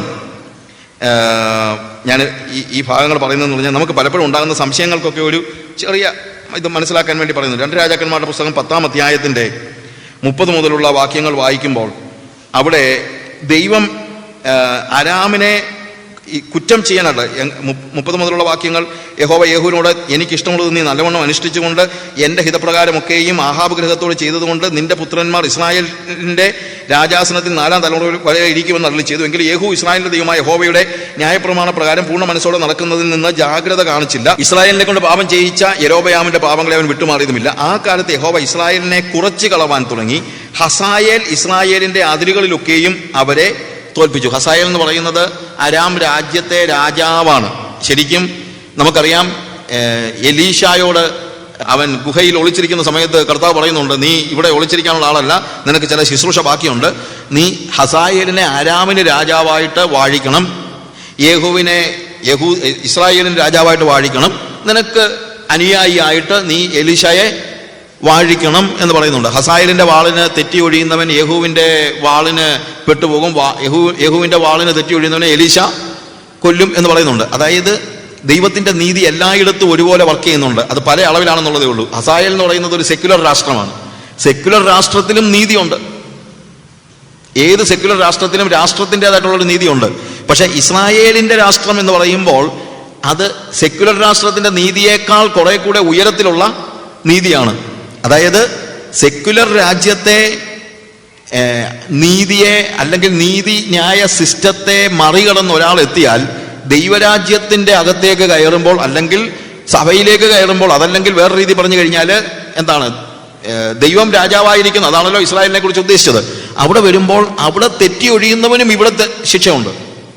ഇപ്പൊ ഇന്ത്യൻ പീനൽ കോഡ് അനുസരിച്ച് ഒരാൾക്ക് പാവം തെറ്റ് ചെയ്തിട്ട് ശിക്ഷ കിട്ടിയില്ലെങ്കിലും ദൈവത്തിന്റെ കോടതിയിൽ തീർച്ചയായിട്ടും ശിക്ഷയുണ്ട്. ഇനി യേഹൂവിന്റെ വാളിനെ ഒരുത്തം തെറ്റി ഒഴിഞ്ഞാൽ എലീശ അവനെ കൊല്ലുമെന്ന എന്ന് പറഞ്ഞു കഴിഞ്ഞാൽ ഇവിടുത്തെ നീതി, അതായത് ദൈവസഭയുടെ നീതിന്യായ സിസ്റ്റത്തിനകത്ത് ഒരു പാളിച്ച ഉണ്ടായാൽ അതിനപ്പുറത്ത് ദൈവത്താൽ അഭിഷിക്തനായ ഒരു പ്രവാചകൻ വന്നിട്ട് അവനെ വീണ്ടും വിട്ടുവന്നു. ഇതാണ് അവിടുത്തെ അർത്ഥം എന്ന് പറയുന്നത്. അപ്പോൾ ദൈവം ഈ എല്ലാവരുടെയും ജീവിതത്തിൽ ഇടപെടുന്നുണ്ടെന്നുള്ളതാണ്. അപ്പോൾ അവിടെ ഇവരെ ദൈവം ഇസ്രായേലിനെ പഠിപ്പിക്കാനായിട്ട് എന്താണ്, ഹസായേലിനെ അല്ലെങ്കിൽ അരാം രാജ്യത്തെ ഏൽപ്പിച്ചു. 13-ാം അധ്യായത്തിൽ അത് കുറച്ചുകൂടെ കൃത്യമായിട്ടുണ്ട്. 13-ാം അധ്യായം 1 മുതൽ 5 വരെയുള്ള ഭാഗങ്ങൾ വായിക്കുമ്പോഴത്തേക്ക് ഈ എങ്ങനെയാണ് അത് ചെയ്യുന്നതെന്നുള്ളതിനെ കുറിച്ച്, അതായത് എങ്ങനെയാണ് ഇസ്രായേൽ അരാം രാജ്യത്തിന്റെ കീഴിലേക്ക് ദൈവം ഇവനെ അങ്ങ് ഏൽപ്പിച്ചു കൊടുക്കുകയാണ്. അത് പലപ്പോഴും ഉണ്ടല്ലോ. നെബൂഖദ്നേസറിനെ ദൈവം എന്താണ് ഇസ്രായേൽ യഹൂദയെ ഏൽപ്പിച്ചു കൊടുക്കുകയാണ്. അതുകൊണ്ടാണ് കോരേശ് എൻ്റെ ദാസൻ എന്ന് പറയുന്നത് അയാൾ രക്ഷിക്കപ്പെട്ട് സ്നാനപ്പെട്ട് അഭിഷേകം പ്രാപിച്ച ആളാണെന്നുള്ള അർത്ഥത്തിലല്ല. പ്രത്യുത ദൈവമക്കളുടെ ജീവിതത്തിൽ ഒരു പാളിച്ച പറ്റിയപ്പോൾ അയാളെ പഠിപ്പിക്കാൻ, ഒരു പാഠം പഠിപ്പിക്കാൻ ദൈവം കരങ്ങളിലെടുത്ത ഒരാളെന്നുള്ള നിലയിലോ അല്ലെങ്കിൽ ദൈവസഭയ്ക്ക് വേണ്ടി പ്രവർത്തിക്കാൻ ഒരാളെ ഏൽപ്പിച്ചെന്നുള്ളതേ ഉള്ളൂ. അതുകൊണ്ട് കോരേശ് സ്വർഗത്തിൽ കാണുമെന്നൊന്നും ആരും ചിന്തിക്കണ്ട. ഞാൻ പറഞ്ഞത് മനസ്സിലാക്കണം. ദൈവം ഒരുപക്ഷെ എന്താണ് പുറത്തുള്ള ഒരാളെ ഒരു ശിക്ഷണം എന്ന നിലയിൽ നമ്മളെ അതിനെ ഏൽപ്പിച്ചു കൊടുത്തുന്നിരിക്കും. അതാണ് പലപ്പോഴും പഴയ നിയമത്തിലെ ഇസ്രായേൽ രാഷ്ട്രത്തെ പലപ്പോഴും മറ്റുള്ളവർ ആക്രമിക്കാനും മറ്റും കർത്താവ് സഹായിച്ചത് കർത്താവിന് ശക്തി കുറഞ്ഞുകൊണ്ടല്ല, കർത്താവ് ഏൽപ്പിച്ചു കൊടുത്താണ്. കർത്താവ് ഏൽപ്പിച്ചു കൊടുത്തില്ലെങ്കിൽ ഈ ഒരു രാജ്യവും ഇസ്രായേലിനെ തൊടുത്തുപോലും ഇല്ലായിരുന്നു. ഞാൻ പറഞ്ഞ മനസ്സിലാക്കണം. അപ്പൊ ദൈവം അവനെ ഏൽപ്പിച്ചിരിക്കുകയാണ്. പക്ഷേ ഏൽപ്പിച്ചപ്പോഴും ആ ഡിസിപ്ലിൻ നടത്താനാണ് ഏൽപ്പിച്ചത്, അല്ലാതെ പനിഷ്മെന്റ് കൊടുക്കാനല്ല. പക്ഷേ ഡിസിപ്ലിൻ നടത്താൻ ഏൽപ്പിച്ചപ്പോൾ ഈ അരാം ചിന്തിച്ചു എന്നെ പനിഷ്മെന്റിന് വേണ്ടി ഏൽപ്പിച്ചതാണെന്ന്. അതുകൊണ്ട് മെതിവണ്ടി കയറ്റാൻ സമ്മതിച്ചു, പക്ഷേ ഇരുമ്പ് മെതിവണ്ടി കയറ്റാൻ അവരെ സമ്മതിച്ചിട്ടില്ല. ഞാൻ ചെറുപ്പത്തിൽ ഞങ്ങളുടെ വീട്ടിൽ ഒത്തിരി ആൾക്കാരൊക്കെ ഉള്ള ഒരു തറവാട് വീടാണ്. അപ്പോൾ അതുകൊണ്ട് തമാശയ്ക്കാണെങ്കിലും ചില സമയത്തൊക്കെ എന്തെങ്കിലും കുരുത്തക്കേട് കാണിച്ചാൽ ഞങ്ങളുടെ വീട്ടിൽ ഒരു ചൊല്ലുണ്ടായിരുന്നു, എടാ ഇനി നീ ഇത് കാണിച്ചാൽ ഞാൻ ഗോപാലനെ കൊണ്ട് ഇതിനെ അടുപ്പിക്കുമെന്ന്. ഗോപാലൻ ഞങ്ങളുടെ വീട്ടിലെ പണ്ടത്തെ കാലത്തെ ഈ കൃഷിയൊക്കെ നോക്കിക്കൊണ്ടിരിക്കുന്ന ഒരു പണിക്കാരനാണ്. അങ്ങനെ കുറേ പണിക്കാരുണ്ട്. അത് എൻ്റെ ചെറിയ പ്രായത്തിലൊക്കെ ഒത്തിരി പണിക്കാരൊക്കെ ഉള്ളൊരു വീടായിരുന്നു. അപ്പോൾ അതുകൊണ്ട് അതിനകത്ത് ഈ ഗോപാലൻ ഇതൊക്കെ നോക്കി നടത്തുന്ന ഒരുത്തനാണ്. ഗോപാലൻ എന്നെ തല്ലാൻ അവകാശമൊന്നുമില്ല. കാര്യം ഞാൻ ഗോപാലൻ്റെ മോനൊന്നുമല്ല. ഗോപാലൻ എന്നെ തല്ലാൻ അവകാശമൊന്നുമില്ല.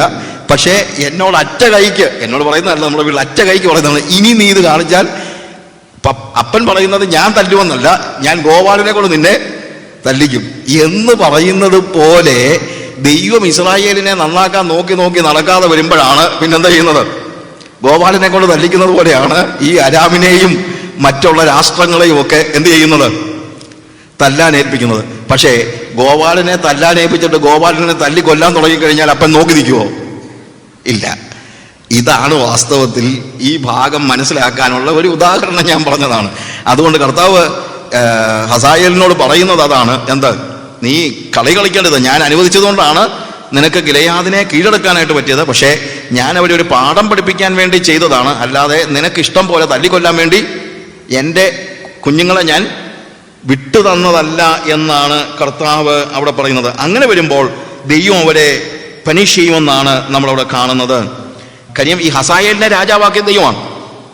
ഹസായേലിനെ രാജാവാക്കിയത് പോലും ദൈവമാണെന്നാണ് നമ്മളവിടെ കാണുന്നത്. ഹസായേലിനെ അഭിഷേകം ചെയ്യാനായിട്ട് ഏലിയാവിനെ ഭരമേൽപ്പിക്കുന്നത് നമ്മൾ വായിക്കുന്നുണ്ട്. പിന്നെ അടുത്തത് നമ്മൾ കാണുന്നത് ഫെലിസ്ത്യരെ കുറിച്ചാണ്. ഫെലിസ്ത്യരെ കുറിച്ച് എന്ന് പറയുമ്പോൾ അവിടെ ഗസ എന്ന് പറയുന്ന ഒരു സ്ഥലത്തെ കുറിച്ചാണ്. ഗസ എന്ന് പറയുന്നത് 5 ഫെലിസ്ത്യ പട്ടണങ്ങളിലെ ഒരു പട്ടണമാണ്. നമ്മുടെ യോശുവയുടെ പുസ്തകം 13-ാം അധ്യായത്തിന്റെ 3-ാം വാക്യം വായിക്കുമ്പോൾ ഗാസ ഉൾപ്പെടെയുള്ള വേറെ 5 പട്ടണങ്ങളെ കുറിച്ച് കാണുന്നുണ്ട്. ആ പട്ടണങ്ങളിൽ അവരെ ഫെലിസ്ത്യരെ ദൈവം ഇതേപോലെ ചെറിയ രീതിയിൽ ഇസ്രായേൽ മക്കളെ പാഠം പഠിപ്പിക്കാൻ ഏൽപ്പിച്ചു. പക്ഷെ അവരെന്താ ചെയ്യുന്നറിയാമോ? അവര് ഇസ്രായേല്യരെ ബദ്ധന്മാരായിട്ട് പിടിച്ചുകൊണ്ട് പോയിട്ട് ഏദോമിന് വിറ്റ് കളഞ്ഞു. അവർ ചെയ്യരുതാത്ത കാര്യമാണ്. ഇസ്രായേലിനെ അടിമകളായിട്ട് പിടിച്ചുകൊണ്ട് പോയിട്ട് അവരെ ഏദോമിന് കൂടുതൽ കാശിന് വിറ്റ് കളഞ്ഞെന്നാണ് കാണുന്നത്. ഞാൻ പറഞ്ഞത് ഓരോ രാഷ്ട്രത്തോടുള്ള കാര്യമാണ്. അതിനുശേഷം നമ്മൾ വായിക്കുമ്പോൾ സോർ, ടയർ, അതൊരു ഫിനീഷ്യൻ സിറ്റിയാണ്, ഇസ്രായേലിന്റെ നോർത്തേൺ ഭാഗത്തുള്ളതാണ്. അവിടെ എഴുതിയിരിക്കുന്ന അവരുടെ കുറ്റമായിട്ട് നമ്മൾ കാണുന്നത് അവര് സഹോദര സഖ്യം ഓർക്കാതെ എന്നൊരു വാക്കാണ് ഉപയോഗിച്ചിരിക്കുന്നത്. സഹോദര സഖ്യം ഓർക്കാതെ. അതിന്റെ കാരണം ഈ സോറിനെ കുറിച്ച് നമ്മൾ പറയുമ്പോഴത്തേക്ക് ഏതാണ്ട് ഒരു സാഹോദര്യം അവർ തമ്മിൽ സൂക്ഷിച്ചതുപോലെയാണ്, ഇസ്രായേലും സോറുമായിട്ട് അല്ലെങ്കിൽ ടയറുമായിട്ട്. അതിന്റെ കാരണം നമുക്കറിയാമല്ലോ. 1 രാജാക്കന്മാരുടെ പുസ്തകം 5-ാം അധ്യായത്തിൽ നമ്മൾ കാണുന്നുണ്ട്, ശലോമോൻ ഈ സോർ രാജാവായ ഹീരാമിൽ നിന്നാണ് ഈ സാധനങ്ങളൊക്കെ കൊണ്ട് കൊടുക്കുകയും അവർ ദാവീദുമായിട്ടുമാണെങ്കിലും സഖ്യത ഉണ്ടായിരുന്ന രാജ്യങ്ങളാണ്. പക്ഷേ ഇപ്പോൾ സംഭവിക്കുന്നതെന്ന് ചോദിച്ചു കഴിഞ്ഞാൽ അവരും ഈ സഖ്യത്തെ മറന്നു കളഞ്ഞിട്ട് ആളുകളെ, നിങ്ങൾ പിന്നീട് വായിക്കുമ്പോൾ അത് പെട്ടെന്ന് മനസ്സിലാകും. ഞാൻ ഈ കാര്യങ്ങളൊക്കെ പറയുമ്പോൾ പെട്ടെന്ന് അതുകൊണ്ട് മനസ്സിലാക്കാനായിട്ട്, ഈ സഖ്യത്തെ മറന്നു കളഞ്ഞിട്ട് അവർ സഹോദര സഖ്യം ഓർക്കാതെ ബദ്ധന്മാരെ ആസകലം ഏദോമിനെ ഏൽപ്പിച്ചു കളഞ്ഞിരിക്കാൻ. അപ്പോൾ ഫെലിസ്തീൻ എന്തോ ചെയ്തോ അതേ തെറ്റ് തന്നെ ഈ സഖ്യത ഉണ്ടായിരുന്ന ആളുകളും ചെയ്യുന്നു. ഇസ്രായേൽ മക്കളെ പിടിച്ച് അടിമകളാക്കി അവരുടെ നാട്ടിൽ സൂക്ഷിക്കുകയല്ല, പ്രത്യുത അവരെ എന്ത് ചെയ്യുകയാണ്? ഏദോമിന് വിറ്റ് കളയുന്നതായ ഒരു കാര്യമാണ് നമ്മളിവിടെ കാണുന്നത്. അതിനുശേഷം ഏദോമിനെ കുറിച്ചാണ് പറയുന്നത്. അതിന്റെ 11-ാമത്തെ വാക്യം വായിക്കുമ്പോൾ ഏദോം എന്ന് പറയുന്നത് ഏശാവിന്റെ വംശപരമ്പരയിൽപ്പെട്ട ആളുകളാണ്. അവരുടെ പ്രത്യേകതയായിട്ട് അവിടെ പറയുന്നത് അറിയാമോ? ആ പണ്ടത്തെ വൈരാഗ്യം ഇതുവരെയും മാറ്റി കളഞ്ഞിട്ടെന്നുള്ളതാണ്. യാക്കോബും ഏശാവും തമ്മിലുള്ള വൈരാഗ്യം. അതുകൊണ്ട് അവിടെ പറയുന്നത് 11-ാമത്തെ വാക്യത്തിൽ തന്റെ കോപം അവൻ തന്റെ സഹോദരനെ വാളോടുകൂടെ പിന്തുടർന്നു, തന്റെ കോപം സദാകാലം കടിച്ചു കീറുവാൻ തക്കവണ്ണം സഹതാപം വിട്ടുകളയും, ദേഷ്യം സദാകാലം വെച്ചുകൊണ്ടിരിക്കുകയും ചെയ്യുകയാൽ ശിക്ഷ ഞാൻ മടക്കിക്കളകയില്ല. നോക്ക്, ആ എന്താണ് സഹതാപം വിട്ടുകളഞ്ഞു എന്ന് പറയുന്ന ഒരു പ്രതികാരദാഹം, ക്ഷമിക്കാൻ കഴിയാത്ത ഒരു സ്റ്റേജ്. അവിടെ കടിച്ചു കീറാൻ എന്നുള്ള വാക്ക് ഉപയോഗിച്ചിരിക്കുന്നത് ഒരു മൃഗം കടിച്ചു കീറുന്നത് പോലെയാണ്. ആ മൃഗതുല്യമായ ഒരു സ്റ്റേജ്. അമ്മോന്യരുടെ കാര്യം താഴോട്ട് വായിക്കുമ്പോഴത്തേക്ക് അവരുടെ പ്രശ്നം എന്നാന്ന് ചോദിച്ചു കഴിഞ്ഞാൽ, അവർക്ക് ഏറ്റവും വലിയ കാര്യം എന്ന് പറയുന്നത് 13-ാമത്തെ വാക്യത്തിൽ വായിക്കുമ്പോൾ തങ്ങളുടെ അതിർ വിസ്താരമാക്കേണ്ടതിന് ഗിലെയാദിലെ ഗർഭിണികളെ പിളർന്ന് ഇരിക്കാൻ. അവരുടെ പ്രശ്നം അവർക്ക് മനുഷ്യനേക്കാൾ വലുതാണ് വസ്തു. അവിടെ അതിര് വിസ്താരമാക്കാൻ, വസ്തുക്കൾ നേടിയെടുക്കാനായിട്ട് അല്ലെങ്കിൽ രാജ്യം പിടിച്ചെടുക്കാൻ അവർ ഗർഭിണികളെ പോലും പിളർന്ന് കളയുന്ന ഒരു സ്റ്റേജ്. മനുഷ്യൻ അവർക്കൊരു വിഷയമല്ല. ഞാൻ ഈ കാര്യങ്ങൾ ഇത്രയും പറയാനുള്ള ഒരു കാര്യം എന്താണെന്ന് ചോദിച്ചു കഴിഞ്ഞാൽ, പിന്നെ മോവാബിന്റെ കാര്യത്തിലും എല്ലാം അവർ മരിച്ചവരോട് പോലും ആദരവ് കാണിക്കുന്നില്ല എന്ന് കാണിക്കുന്നുണ്ട്. പിന്നെ ഇതുപോലുള്ള ജാതികളുടെ കാര്യത്തെക്കുറിച്ച് പെട്ടെന്ന് ഇത്ര പറയാൻ കാര്യം വെച്ച് കഴിഞ്ഞാൽ, ഇവരുടെ കുറ്റങ്ങളൊക്കെ ഇന്നത്തെ ലോകത്തിൽ ഒരു സാധാരണ സംഭവമായിട്ട് വന്നിരിക്കുകയാണ്. ഇന്നും മനുഷ്യന് ഈ അമ്മോനയുടെ കാര്യം പറഞ്ഞ പോലെ തിങ്സ് ആണ് ഏറ്റവും വലുത്, വസ്തുക്കളാണ് ഏറ്റവും വലുത്, മനുഷ്യനല്ല. വസ്തുവിന് വേണ്ടി മനുഷ്യനെ കയ്യിൽ ഒരു മോതിരം ഉണ്ടെങ്കിൽ ആ മോതിരത്തിന് വേണ്ടി കൈ വെട്ടിക്കളയാനും ഇന്ന് ആളുകൾക്ക് മടിയില്ല. കഴുത്തിൽ ഒരു മാല ഉണ്ടെങ്കിൽ കഴുത്ത് വെട്ടിക്കളയാനും മടിയില്ല. അവർക്ക് വസ്തുക്കളാണ്. അതായത് മനുഷ്യന്റെ മനസ്സിൽ ഇന്ന് മനുഷ്യരില്ല, പകരം എന്തേ ഉള്ളൂ? വസ്തുക്കൾ മാത്രമേ ഉള്ളൂ. ഈ അമ്മോന്യരെ പോലെയും അതുപോലെ സഹോദര സഖ്യം മറന്നു കളഞ്ഞിട്ട് ആളുകളെ വിറ്റ് കളയുന്ന എവിടെയാണ് ഇന്ന് ബന്ധങ്ങളുള്ളത്? എല്ലാ രീതിയിലും ഓരോ ആളുകളുടെ കാര്യങ്ങളെല്ലാം നോക്കുമ്പോൾ ഒരു രീതിയിലും അന്യോന്യമുള്ള ഒരു മാനുഷിക ബന്ധങ്ങളെ പോലും മറന്നു കളയുന്ന രീതിയിലാണ് ഇന്ന് സമൂഹത്തിൽ. അതുകൊണ്ടാണ് ഞാൻ ഈ രാഷ്ട്രങ്ങളുടെ തെറ്റുകളെ കുറിച്ച് വേദപുസ്തകം വിശദമാക്കുമ്പോൾ അതെന്താണെന്നുള്ളത് ഗ്രഹിക്കുകയാണെങ്കിൽ ഇന്നത്തെ തലമുറയുമായിട്ട് നമുക്ക് വളരെ ഇന്നിപ്പോൾ നടന്നുകൊണ്ടിരിക്കുന്ന കാര്യം എഴുതുന്ന പോലെ ഒരാൾ പറഞ്ഞതുപോലെ, ബൈബിളിനെ കുറിച്ച് പറഞ്ഞത് it is newer than the news paper എന്ന്. ഇന്നത്തെ ന്യൂസ് പേപ്പറിനേക്കാൾ പുതുക്കമുള്ളതാണ് വേദപുസ്തകം എന്ന്. വേദപുസ്തകം വായിച്ചു കഴിഞ്ഞാൽ ഇന്നത്തെ ന്യൂസ് പേപ്പർ വായിച്ചാൽ ഇച്ചിരി കഴിയുമ്പോഴത്തേക്ക് ആ ന്യൂസ് പഴയതാകും. പക്ഷേ വേദപുസ്തകം അതിലും പുതിയതാണെന്ന് പറയുന്നത് പോലെ ഇന്ന് ലോകത്തിൽ നടക്കുന്ന കാര്യങ്ങളൊക്കെ നമ്മൾ ഇതുമായിട്ട് താരതമ്യം ചെയ്താൽ ഇതൊക്കെ കണ്ടോണ്ട് എഴുതുന്നത് പോലെ. ഇന്നത്തെ മനുഷ്യന്റെ അവസ്ഥ ഇതല്ലേ? ഈ രാഷ്ട്രങ്ങളുടെ ഈ 6 രാഷ്ട്രങ്ങളുടെയും കാര്യങ്ങൾ പറഞ്ഞതിന് ശേഷം നമ്മളിന്ന് നോക്കിക്കഴിഞ്ഞാൽ ഇത് തന്നെ അല്ലേ ഇന്ന് ലോകത്തിൽ സംഭവിച്ചുകൊണ്ടിരിക്കുന്നത്? യാതൊരു റിലേഷനും അന്യോന്യം സൂക്ഷിക്കാതെ സഹോദരന്മാർ അന്യോന്യം വിറ്റ് കളയുന്ന ഒരു സ്റ്റേജ് ഇല്ലേ? വസ്തുക്കൾക്ക് വേണ്ടി ഗർഭിണികളെ പിളർക്കാന്ന് പറഞ്ഞു കഴിഞ്ഞാൽ അതേപോലെ തന്നെ സാധനങ്ങൾക്ക് വേണ്ടി, വസ്തുക്കൾക്ക് വേണ്ടി സ്വാർത്ഥമായിട്ട് എല്ലാ രീതിയിലും ഒരേപോലെ. എന്നാൽ നമ്മളൊരു കാര്യം മനസ്സിലാക്കണം, ഈ ജാതികളിൽ നിന്ന് പോലും ദൈവം എന്ത് ചെയ്യുന്നുണ്ട്? നീതി പ്രതീക്ഷിക്കുന്നുണ്ട്. അങ്ങനെയാണെങ്കിൽ നമ്മളിൽ നിന്ന് ഇതിനപ്പുറത്തെ നീതി അല്ലേ ദൈവം പ്രതീക്ഷിക്കുന്നത്? രാഷ്ട്രം എങ്ങനെയോ ചെയ്യട്ടെ എന്ന് പറഞ്ഞു കഴിഞ്ഞാൽ അത് അനുവദിച്ചു വിടുന്നതല്ല. ദൈവം നമുക്ക് വേണേൽ പറയാം അവര് ജാതികളല്ലേ ബ്രദറെ, പക്ഷെ ദൈവം ഈ ജാതികളെ പോലും ന്യായം വിധിക്കുന്നുവെങ്കിൽ എൻ്റെ ചോദ്യം, ഈ അന്യായം ദൈവസഭയിൽ നടന്നാൽ എങ്ങനെ ഇരിക്കും? അത് നമ്മൾ നോക്കണം. ജാതികളിൽ നിന്ന് പോലും ദൈവം എന്ത് പ്രതീക്ഷിക്കുന്നുണ്ട്? നീതി പ്രതീക്ഷിക്കുന്നുണ്ട്. God is at work. ദൈവം ധാർമ്മികനായ ഒരു ദൈവമാണ്. നമ്മുടെ ദൈവത്തിന്റെ പ്രത്യേകത അതാണ്. മറ്റു ദൈവങ്ങൾ റിലീജിയൻ, ഇപ്പം നമ്മൾ സങ്കീർത്തനങ്ങൾ വായിക്കുമ്പോഴാണെങ്കിലും അതിൻ്റെ 15-ാമത്തെ സങ്കീർത്തനം നമുക്ക് എല്ലാവർക്കും അറിയാവുന്ന ഒരു സങ്കീർത്തനമാണ്. അവിടെ തുടങ്ങുന്ന ഭാഗം തന്നെ ദാവീദിന്റെ ആ സങ്കീർത്തനം, യഹോവേ നിന്റെ കൂടാരത്തിൽ ആർ പാർക്കും, നിന്റെ വിശുദ്ധ പർവ്വതത്തിൽ ആർ വസിക്കും എന്ന് ചോദിച്ച് താഴോട്ട് പറയുന്ന ഓരോ കാര്യങ്ങളും ഒന്ന് ആലോചിച്ച് നോക്കിയേ. ധാർമ്മികതയാണ് പറയുന്നത്. അല്ലേ? നിഷ്കളങ്കനായി നടന്ന് നീതി പ്രവർത്തിക്കുകയും ഹൃദയപൂർവ്വം സത്യം സംസാരിക്കുകയും ചെയ്യുന്നവൻ, നാവുകൊണ്ട് കുരള പറയാതെയും തൻ്റെ കൂട്ടുകാരനോട് ദോഷം ചെയ്യാതെയും കൂട്ടുകാരൻ അപമാനം വരുത്താതെയും ഇരിക്കുന്നവൻ, വഷളനെ നിന്ദിനായി എണ്ണുകയും യഹോഭക്തന്മാരെ ബഹുമാനിക്കുകയും ചെയ്യുന്നവൻ, സത്യം ചെയ്തിട്ട് ഛേദം വന്നാലും മാറാത്തവൻ, തൻ്റെ ദ്രവ്യം പരിശീലനം, നമുക്കറിയാവുന്ന വാക്യങ്ങളാണ്. ഇത് ലോകത്തിലെ മറ്റൊരു മതത്തിലും ഇതില്ല. ഞാൻ ചോദിച്ചോട്ടെ, നിങ്ങളൊരു മന്ത്രവാദം ചെയ്യാനായിട്ടൊരു മന്ത്രവാദത്തിലെടുത്ത് ചെല്ലുമ്പോഴത്തേക്ക് അയാൾ എന്തോ പറയുന്നത്? അയാൾ നിങ്ങളോട് പറയുമോ, നിങ്ങളുടെ ഹൃദയത്തിൽ നിന്ന് അസൂയയും പകയും പിണക്കവും ദോഷവും എല്ലാം കളഞ്ഞിട്ട് 1 മാസം കഴിഞ്ഞിട്ട് വാ എന്ന് വല്ലതും പറയും അയാൾ? അതൊന്നും അവർക്ക് വിഷയമല്ല. അത് നീ അത് ഒരു പൂജ ചെയ്യാനായിട്ട് പൂവ് വേണം, കാ വേണം, കോഴി വേണം, കാരായം വേണം, ഇതൊക്കെ വേണം, അതൊക്കെ ഉള്ളൂ. അല്ലാതെ നമ്മുടെ ധാർമ്മികമായ കാര്യങ്ങൾ ഒരു മതവും എന്ത് ചെയ്യുന്നില്ല. ധാർമ്മികത പ്രസംഗിക്കുന്നുണ്ടായിരിക്കും, പക്ഷേ മതത്തിലേക്ക് പ്രവേശിക്കാൻ നിങ്ങൾക്ക് ധാർമ്മികതയൊന്നും അത്യാവശ്യമില്ല. യഹോവേ നിന്റെ ഇവിടെ, പക്ഷേ എന്താണ്, യഹോവേ നിന്റെ കൂടാരത്തിന് ആര് പാർക്കുമെന്ന് ചോദിച്ചു കഴിഞ്ഞാൽ അതിനൊരു ആൻസർ എന്താ, മറ്റുള്ള റിലീജിയനിലെ ഒരു ആൻസർ പോലെ അല്ല.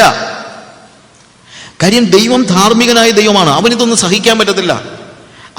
അവൻ്റെ റിലീജിയൻ മറ്റൊരു രീതിയിൽ പോകുന്നത് അനുവദിക്കാൻ കഴിയില്ല. നമ്മൾ ഈ ആവർത്തന പുസ്തകം 23-ാം അധ്യായത്തിൻ്റെ 18-ാം വാക്യത്തിൽ ഒരു ചെറിയ വാക്യമുണ്ട്, വളരെ ചെറിയൊരു വാക്യമാണ്. അവിടെ എഴുതിയിരിക്കുന്നത്, നായുടെ വിലയും വേശ്യയുടെ കൂലിയും ഭണ്ഡാരത്തിൽ ഇടരുത്. അപ്പോൾ എന്നോടൊരാൾ ചോദിച്ചു, അപ്പം നമ്മൾ ഈ പട്ടിയൊക്കെ വളർത്തി, പെറ്റ്സ് അതിനൊക്കെ വളർത്തി അതിനകത്തുനിന്ന് വല്ലതും പൈസ കിട്ടിയാൽ അത് സ്വത്രാഴ്ച ഇടാൻ പറ്റത്തില്ലേ ബ്രദറെ? നോർമലായിട്ടുള്ള ചോദ്യം, നമ്മൾ ചിരിക്കൊന്നും വേണ്ട, നോർമലായിട്ടുള്ളൊരു ചോദ്യം ആർക്കാണെങ്കിലും. പക്ഷെ അവിടെ ഉദ്ദേശിക്കുന്ന കാര്യം എന്ന് വെച്ച് കഴിഞ്ഞാൽ, കനാന്യ മതങ്ങളുടെ ഒരു പ്രത്യേകത, കനാന്യ മതങ്ങളിലെ ഒരു ഇപ്പം നമുക്കാണെങ്കിലും ഈ ക്ഷേത്ര പുനരുദ്ധാരണം ഉണ്ടെന്നൊക്കെ പറയുമ്പോഴത്തേക്ക്, പണ്ട് രാജാക്കന്മാരൊക്കെ ക്ഷേത്രം പണിയും, കനാന്യ മതങ്ങളിലാണെങ്കിലും ക്ഷേത്രം പണിയും. പക്ഷേ ആ ക്ഷേത്രം പുനരുദ്ധരിക്കാൻ പുതിയ രാജാവ് പരിശ്രമിക്കുന്നത്, അയാളുടെ പേര് മറ്റൊരു ക്ഷേത്രമേ പണിയത്തുള്ളൂ. അപ്പോൾ പഴയ ക്ഷേത്രം പുതുക്കി പണിയണമെങ്കിൽ ആരുടെയും കാശില്ല. അതിന് ക്ഷേത്ര ഭാരവാഹികൾ കനാന്യ മതങ്ങളിൽ കണ്ടുപിടിച്ച ഒരു കാര്യമാണ് ടെമ്പിൾ പ്രോസ്റ്റിറ്റ്യൂഷൻ. ആ ടെമ്പിൾ പ്രോസ്റ്റിറ്റ്യൂഷനിലെ പണത്തിൽ ഒരു ചെറിയ അംശം പ്രോസ്റ്റിറ്റ്യൂട്ടിനും ബാക്കിയുള്ളത് ടെമ്പിളിനുമാണ് കിട്ടുന്നത്. അത് ആൺവേശ്യയും പുരുഷവേശ്യയും പെൺവേശ്യയും ഉണ്ട്. അതിനകത്ത് ആൺവേശ്യയെക്കുറിച്ചാണ് നായുടെ വില എന്ന് പറയുന്നത്. അല്ലാതെ പെറ്റ്സിനെ വളർത്തി കിട്ടുന്ന കാശിനെ കുറിച്ചല്ല അവിടെ പറയുന്നത്. അതായത് സൊദോമൈറ്റിനെ കുറിച്ചാണ് പറയുന്നത് അവിടെ പറയുന്നത്, നായ എന്ന് പറയുന്നത്. കർത്താവ് പറഞ്ഞത്, എൻ്റെ ദേവാലയം പണിയാൻ അധാർമികമായ ഒരു പണവുമായിട്ട് ഒരുത്തനും വന്നേക്കരുതെന്നാണ്. കാരണം ദൈവത്തിന് പണമോ റിലീജിയസ് ആക്ടിവിറ്റീസോ നിങ്ങളുടെ കൊടുപ്പോ ഒന്നുമല്ല വിഷയം. നിങ്ങളുടെ ഹനനയാഗങ്ങളും അകത്യാഗങ്ങളും ഒന്നുമല്ല ദൈവത്തിന് വിഷയം. ദൈവത്തിന് വിഷയം ധാർമ്മികതയാണ്. അതിന്നും നമ്മൾ മനസ്സിലാക്കണം. കള്ളക്കടത്ത് നടത്തി കാശുണ്ടാക്കിയിട്ട് അതിൻ്റെ പൈസ ദശാംശം കൊടുത്തു കഴിഞ്ഞാൽ ആ ദശാംശം സ്വീകരിക്കുന്ന ദൈവം വേറെ ദൈവമാണ്, ഇവിടുത്തെ ദൈവമല്ല. വേദപുസ്തകത്തിലെ ദൈവം നിന്റെ കള്ളക്കടത്ത് നടത്തി നിനക്ക് കിട്ടിയ കാശ് കൊണ്ട് കൊടുത്തു കഴിഞ്ഞിട്ട് അത് സുവിശേഷ വേലയ്ക്ക് കൊടുത്താലും അതൊന്നും സുവിശേഷ വേലയ്ക്കൊന്നും ആരും കൊടുക്കണ്ട. അതൊക്കെ നീ അതും കൊണ്ടൊക്കെ നേരെ നരകത്തിലോട്ട് പോയാൽ മതി. അല്ലാതെ അതും കൊണ്ട് ആർക്കും പള്ളി വന്ന് ദൈവത്തെ കളിപ്പിക്കാമെന്ന് ആരും ചിന്തിക്കണ്ട. ദൈവം കണ്ണടച്ചിരിക്കുന്ന കണ്ണുപൊട്ടണമൊന്നും അല്ല എന്നുള്ളത് നിങ്ങൾ മനസ്സിലാക്കണം. ഞാൻ നമ്മുടെ ഈ ഒരു സെഷൻ തീരുന്നതിന് മുമ്പായിട്ട് 1-2 കാര്യങ്ങൾ പെട്ടെന്ന് പറഞ്ഞോട്ടെ. ജാതികളോട് വ്യവഹരിക്കുന്ന ദൈവം ഉടമ്പടിയുടെ ജനത്തോടും അതേപോലെ തന്നെ വ്യവഹരിക്കുന്നുവെന്നാണ്. അതായത് 6 രാഷ്ട്രങ്ങളെക്കുറിച്ച് സംസാരിച്ചിട്ട് അടുത്തത് പറയുന്നത് യഹൂദയെക്കുറിച്ചും ഇസ്രായേലിനെ കുറിച്ചുമാണ്. അവിടെ യഹൂദയുടെ പാപത്തെക്കുറിച്ച് അടുത്തതായിട്ട് പറയുകയാണ്. യഹൂദയുടെ പാപത്തെക്കുറിച്ച് അതിൻ്റെ 2-ാം അധ്യായത്തിലേക്ക് നമ്മൾ വരുമ്പോൾ 2-ാം അധ്യായത്തിൻ്റെ മോവാബിനെല്ലാം പറഞ്ഞതിന് ശേഷം 4-ാമത്തെ വാക്യത്തിൽ യഹോവ ഇപ്രകാരം അരുളി ചെയ്യുന്നു, യഹൂദയുടെ 3-ഓ 4-ഓ അതിക്രമം നിമിത്തം അവൻ യഹോവയുടെ ന്യായപ്രമാണത്തെ നിരസിക്കുകയും അവൻ്റെ ചട്ടങ്ങളെ പ്രമാണിക്കാതെ ഇരിക്കുകയും അവരുടെ പിതാക്കന്മാർ പിന്തുടർന്നു പോകുന്ന അവരുടെ വ്യാജമൂർത്തികൾ അവരെ തെറ്റി നടക്കുമാറാക്കുകയും ചെയ്തിരിക്കാൻ തന്നെ ഞാൻ ശിക്ഷ മടക്കി കളയുകയില്ല. അപ്പോൾ ശിക്ഷ എന്ന് പറയുന്നത് ഫെലിസ്തീയർക്കും അമ്മോന്യർക്കും സിറിയക്കാർക്കും അതുപോലെ മോവാബിയർക്കും അമ്മോന്യർക്കും വേണ്ടി ഒന്നും മാറ്റി വെച്ചിരിക്കുന്ന ഒരു കാര്യമല്ല. തെറ്റ് ചെയ്താൽ ശിക്ഷ ആർക്കും ഉണ്ട്. യഹൂദ തെറ്റ് ചെയ്താൽ യഹൂദയ്ക്കും തെറ്റുണ്ട് എന്നുള്ളത് നമ്മൾ മനസ്സിലാക്കണം. യഹൂദയ്ക്കും ശിക്ഷയുണ്ട്. ചിലപ്പോൾ ആളുകൾ പറയാറുണ്ട്, ഒരു പാസ്റ്ററോട് ഒരാൾ ചോദിച്ചാൽ, എന്തിനാ ബ്രദറെ ഈ വിശ്വാസികളുടെ പാപത്തെക്കുറിച്ച് ഇത്രയും പറയുന്നത്? മറ്റുള്ളവരുടെ പാപങ്ങളെക്കുറിച്ച് നമ്മൾ പറയാം. എന്താണെങ്കിലും അവിശ്വാസികളുടെ പാപവും വിശ്വാസികളുടെ പാപവും തമ്മിലൊരു വ്യത്യാസമുണ്ടല്ലോ. എൻ്റെ പാസ്റ്റർ പറഞ്ഞുണ്ട്, വിശ്വാസികളുടെ പാപം കുറച്ചുകൂടെ നികൃഷ്ടമാണ്, അത്രേ ഉള്ളൂ. അവിശ്വാസിയുടെ പാപത്തേക്കാൾ നികൃഷ്ടമാണ് എന്ത്? വിശ്വാസിയുടെ പാപം. അതുകൊണ്ട് നമ്മൾ ഈ ആമോസിന്റെ പ്രവചനത്തിൽ നമ്മൾ കാണുന്ന ഒരു പ്രധാനപ്പെട്ട കാര്യം, യഹൂദയുടെ പാപത്തെക്കുറിച്ചും ഇസ്രായേലിന്റെ പാപത്തെക്കുറിച്ചും, അതായത് തെക്കേ രാജ്യത്തിന്റെ വടക്കേ രാജ്യത്തിന്റെ പാപത്തെക്കുറിച്ച് കൃത്യമായിട്ട് കർത്താവ് പറയുന്നു. അത് ദൈവം ജാതികളെ ന്യായം വിധിക്കാൻ വേണ്ടി മാത്രം വരുന്നതല്ല. ഈ ബാക്കിയുള്ള പ്രവചനമൊക്കെ കേട്ടപ്പോൾ യഹൂദയ്ക്കും ഇസ്രായേലിനും ഒക്കെ ഭയങ്കര സന്തോഷമായി കാണും. അവരെ വിധിക്കുന്നു, ഇവരെ വിധിക്കുന്നു, കർത്താവിന്റെ ജനങ്ങളെ ആക്രമിച്ച ഒറീസക്കാരെ വിധിക്കുന്നു, റഷ്യക്കാരെ വിധിക്കുന്നു, അവരെ വിധിക്കുന്നു എന്നൊക്കെ പറഞ്ഞുകൊണ്ടിരിക്കാൻ നമുക്ക് സന്തോഷമാണ്. പക്ഷേ ദൈവം ഒരിക്കലും അവരെ ശിക്ഷിച്ചിട്ട് മാറ്റി നിങ്ങളെ സ്പെയർ ചെയ്യുന്ന ആളാണെന്ന് നിങ്ങൾ ചിന്തിക്കരുത്. നിങ്ങളുടെ പാപങ്ങൾ ദൈവം കണക്കിടുന്നില്ല എന്ന് ചിന്തിക്കരുത്. വിശ്വാസികളുടെ പാപങ്ങളെക്കുറിച്ച് കർത്താവ് തീർച്ചയായും വളരെ ഗൗരവതരമായിട്ട് തന്നെ, പക്ഷേ മറ്റുള്ളവരുടെ പാപങ്ങളെക്കാൾ അത്ഭുതമായിട്ട്, ഇവിടെയാണെങ്കിലും ഇവരുടെ പാപങ്ങളെക്കുറിച്ച് പറയുമ്പോൾ മറ്റുള്ളവരുടെ പാപങ്ങളെക്കുറിച്ച് പറയുന്നതിനേക്കാൾ ഡിഫറൻ്റ് ആയിട്ടുള്ള ചില കാര്യങ്ങളുണ്ട്. അവർ യഹോവയുടെ ന്യായപ്രമാണത്തെ നിരസിക്കുകയും അവൻ്റെ ചട്ടങ്ങളെ പ്രമാണിക്കാതിരിക്കുകയും പിതാക്കന്മാരുടെ പാപം പിന്തുടരുകയും അതുപോലെ വ്യാജമൂർത്തിയാൽ, ഞാൻ അതിനെക്കുറിച്ച് എക്സ്പ്ലെയിൻ ചെയ്ത് പറയാം, അവരുടെ തെറ്റിൽ തുടർന്നു ഇരിക്കുന്നത് കൊണ്ട്. നോക്ക്, ഇവിടെ പറയുന്നത് കോമൺ ആയിട്ടുള്ള അൺഎത്തിക്കലായിട്ടുള്ള അന്യായമായ കാര്യങ്ങളെക്കുറിച്ച് മാത്രമല്ല, ഇവരുടെ കാര്യം അന്യായം ചെയ്യുന്നത് മാത്രമല്ല, അന്യായം ചെയ്യുന്നതിനെല്ലാം ദൈവവുമായിട്ട് ബന്ധപ്പെടുത്തിയാണ് പറയുന്നത്, അല്ലെങ്കിൽ യഹോവയുടെ ന്യായപ്രമാണവുമായിട്ട് ബന്ധപ്പെടുത്തിയാണ് പറഞ്ഞിരിക്കുന്നത്. ബാക്കിയുള്ള രാഷ്ട്രങ്ങളെക്കുറിച്ച് പറഞ്ഞപ്പോൾ യഹോവയുടെ ന്യായപ്രമാണവുമായിട്ട് ബന്ധപ്പെടുത്തിയല്ല പറഞ്ഞിരിക്കുന്നത്. കാരണം അവർക്ക് യഹോവയുടെ ന്യായപ്രമാണം അറിയില്ല. അപ്പോൾ ന്യായപ്രമാണം അറിയാൻ വയ്യാത്ത ജനത്തിന് ആ രീതിയിലുള്ള എക്സംഷൻ കുറച്ചെങ്കിലും കാണുമായിരിക്കും. പക്ഷേ ന്യായപ്രമാണം അറിഞ്ഞിരിക്കുന്നതായ ജനതയ്ക്ക് അങ്ങനെ ഒരു എക്സംഷൻ പോലും ഇല്ല. അതിൻ്റെ ആദ്യത്തെ കാര്യം തന്നെ അവിടെ പറഞ്ഞിരിക്കുന്നത് ദേ ഡിസ്പൈസ്ഡ്, അവര് അതിനെ നിസാരമാക്കിയിരിക്കുന്നുണ്ട്. യഹോവയുടെ ന്യായപ്രമാണത്തെ നിരസിക്കുക എന്ന് പറഞ്ഞാൽ നിസാരമാക്കിയിരിക്കുന്നത് കൊണ്ട്. ഇന്നത്തെ ഒരു വലിയ പ്രോബ്ലം അതാണ്. പാപത്തെ ഒരു മനുഷ്യൻ പോലും സീരിയസ് ആയിട്ട് എടുക്കുന്നില്ല. സഭയിൽ പാപത്തെ സീരിയസ് ആയിട്ട് എടുക്കുന്നില്ല, അല്ലേ? അത് ദൈവം ഒരിക്കലും ക്ഷമിക്കുന്ന ഒരു കാര്യമല്ല. ഞാൻ കേരള പെന്തക്കോസ്ത് ചരിത്രം എന്ന് പറഞ്ഞ പുസ്തകം എഴുതിയിട്ടുണ്ട്. അന്ന് ആ പുസ്തകം എഴുതാൻ വേണ്ടി ഞാൻ 1930s പഴയ സഭകളുടെയൊക്കെ ചരിത്രങ്ങളൊക്കെ പഠിച്ച കൂട്ടത്തിൽ ഒരു സ്ഥലത്ത് ചെന്നപ്പോൾ അവിടുത്തെ ലേറ്റ് 30s ഒരു മിനിറ്റ്സ് എഴുതി, മിനിറ്റ്സ് എന്നൊന്നും അന്ന് അവർക്ക് അറിയത്തൊന്നുമില്ല, അവിടുത്തെ ഒരു പുസ്തകം. ആ പുസ്തകം ഞാൻ വായിച്ചപ്പോൾ അതിനകത്ത് ചർച്ചിൻ്റെ മിനിറ്റ്സിനകത്ത് എഴുതിയിരിക്കുന്ന ഒരു കാര്യം ഇങ്ങനെ എഴുതിയിരിക്കുന്ന എന്നാണെന്നറിയാമോ? ഇന്ന വീട്ടിൽ വാഗമൂട്ടിൽ, ഞാൻ പേര് എനിക്കറിയില്ല, ഓർമ്മയില്ല, വാഗമൂട്ടിൽ തോമാച്ചനും അല്ലെങ്കിൽ വേറൊരു വീട്ടിലെ ചാക്കോച്ചനും തമ്മിൽ വാക്കിൽ തെറ്റിയതിനാൽ അവരെ ഇരുവരെയും തിരുവത്താഴത്തിൽ നിന്നും ശുശ്രൂഷകളിൽ നിന്നും തിരുത്തി നിർത്തിയിരിക്കുന്നു. എന്താ പറ്റിയതാ? വാക്കിൽ തെറ്റി, സംസാരിച്ച കൂട്ടത്തിൽ അന്യോന്യം വാക്കിലൊരു പെശകുണ്ടായി. അതുകൊണ്ട് അവർക്ക് ഇനി സഭയുടെ യാതൊരു കാര്യങ്ങളിലും ഇടപെടാൻ അവകാശമില്ല. അപ്പം ഞാനിങ്ങനെ തമാശയ്ക്കാണെങ്കിലും പറയാറുണ്ട്, ഇന്ന് വാക്കത്തിൽ തെറ്റിയാൽ മാറ്റി നിർത്തത്തില്ല. വാക്കിൽ തെറ്റുന്നത് പോയിട്ട് വാക്കത്തിൽ തെറ്റിയിട്ട് ഇവിടെ ആരും മാറ്റി നിർത്തുന്നില്ല. എന്തൊരു ലോകമായത്! അതുകൊണ്ടാണ് ഞാൻ പറഞ്ഞത്, ഗാഡ് ഈസ് കൺസേൺഡ്. നമ്മളുടെ രാഷ്ട്രത്തെ ന്യായം വിധിക്കാൻ മാത്രമല്ല കർത്താവ് വരുന്നത്, സഭയുടെ കാര്യങ്ങളിൽ അവരുടെ അവൻ്റെ ചട്ടങ്ങളെ പ്രമാണിച്ചില്ല. പാപം ഒരു സീരിയസ് ഇഷ്യൂ ആക്കിയില്ല. പ്രിയമുള്ളവരെ, പാപം ഒരു സീരിയസ് ഇഷ്യൂ ആണ്. അതല്ലെന്ന് ആര് പറഞ്ഞാലും, വിശ്വാസി പാപം ചെയ്താൽ കുഴപ്പമില്ലെന്ന് ആര് പറഞ്ഞാലും എനിക്ക് വിശ്വാസമില്ല. വിശ്വാസി പാപം ചെയ്താൽ കുഴപ്പമൊന്നുമില്ല. അവിശ്വാസിയുടെ പാപം ഇപ്പോഴത്തെ ടീച്ചിങ് ആണ്. വിശ്വാസി പാപം ചെയ്താൽ ഏറ്റുപറയുക പോലും വേണ്ട എന്ന് പറയുന്ന ടീച്ചിങ്സ് വന്നിരിക്കുന്ന ഒരു കാലയളവിൽ ഈ വാക്യങ്ങൾ നിങ്ങൾ മനസ്സിലാക്കണം. Take it's A serious issue. ഇത് വളരെ പ്രധാനപ്പെട്ട ഒരു കാര്യമാണ്. നമ്മൾ പാപത്തെ എന്തുകൊണ്ട് സീരിയസ് ആയിട്ട് എടുക്കുന്നില്ല? പണ്ട് കാലത്ത് ഒരു ചെറിയ നമ്മുടെ ജീവിതത്തിൽ ഒരു വ്യക്തിയോട് നമുക്കൊരു ചെറിയ കയ്പുണ്ടായാൽ നമ്മൾ ഉടനെ തന്നെ വിളിച്ച് ക്ഷമ ചോദിക്കുമായിരുന്നില്ലേ? അല്ലെങ്കിൽ ആരോടെങ്കിലും ഒരു വാക്ക് തെറ്റിപ്പോയാൽ കരഞ്ഞ് നമ്മൾ ദൈവസന്നിധിയിൽ അത് ഏറ്റുപറയുമായിരുന്നില്ലേ? ഇന്നോ സുഖമായിട്ട് വയറ് നിറച്ച് ഭക്ഷണം കഴിച്ചിട്ട് പോയി കിടന്ന് ഉറങ്ങത്തില്ലേ? നമ്മൾ എന്ത് കാണിച്ചിട്ടും നമ്മൾ ചിന്തിക്കുന്നുണ്ടോ ദൈവം ഇതൊന്നും ശ്രദ്ധിക്കുന്നില്ല എന്ന്? ദൈവം ഇതെല്ലാം ശ്രദ്ധിച്ചുകൊണ്ടിരിക്കുകയാണ് പ്രിയമുള്ളവരെ. God is concerned about it. Be serious. പാപം ഒരു സീരിയസ് ഇഷ്യൂ ആണ്, അതിന് യാതൊരു സംശയവുമില്ല. പാപം ഒരു സീരിയസ് ഇഷ്യൂ ആണ്. അതുകൊണ്ട് അതിനെ നിസാരവൽക്കരിക്കുക. അതുകൊണ്ടാണ് ആ വാക്ക് ഡിസ്പൈസ്ഡ് എന്നുള്ള വാക്ക്. അതിനെ എന്താണ് സിമ്പിളായിട്ട് അല്ലെങ്കിൽ അതിനെ തുച്ഛീകരിക്കുക, അത് കറക്റ്റ് വാക്ക്. പാപത്തെ തുച്ഛീകരിക്കുന്നതായ ജനങ്ങൾ, ന്യായപ്രമാണത്തിന്റെ ചട്ടങ്ങളെ പ്രമാണിച്ചില്ല. അനുസരണക്കേടിനെ കുറിച്ചാണ് പറയുന്നത്. നമ്മുടെ ഈ പ്രമാണമുണ്ട്, പക്ഷെ അനുസരണമില്ല, ഇല്ലേ? എന്തുകൊണ്ട് നമ്മൾ അനുസരിക്കുന്നില്ലെന്ന് പറഞ്ഞാൽ ഒരു പേടിയില്ലാത്ത ജീവിതം, പേടിയില്ലാത്തതായ ജീവിതം. പേടി മാറ്റാനായിട്ട് ആൾക്കാരുണ്ട്.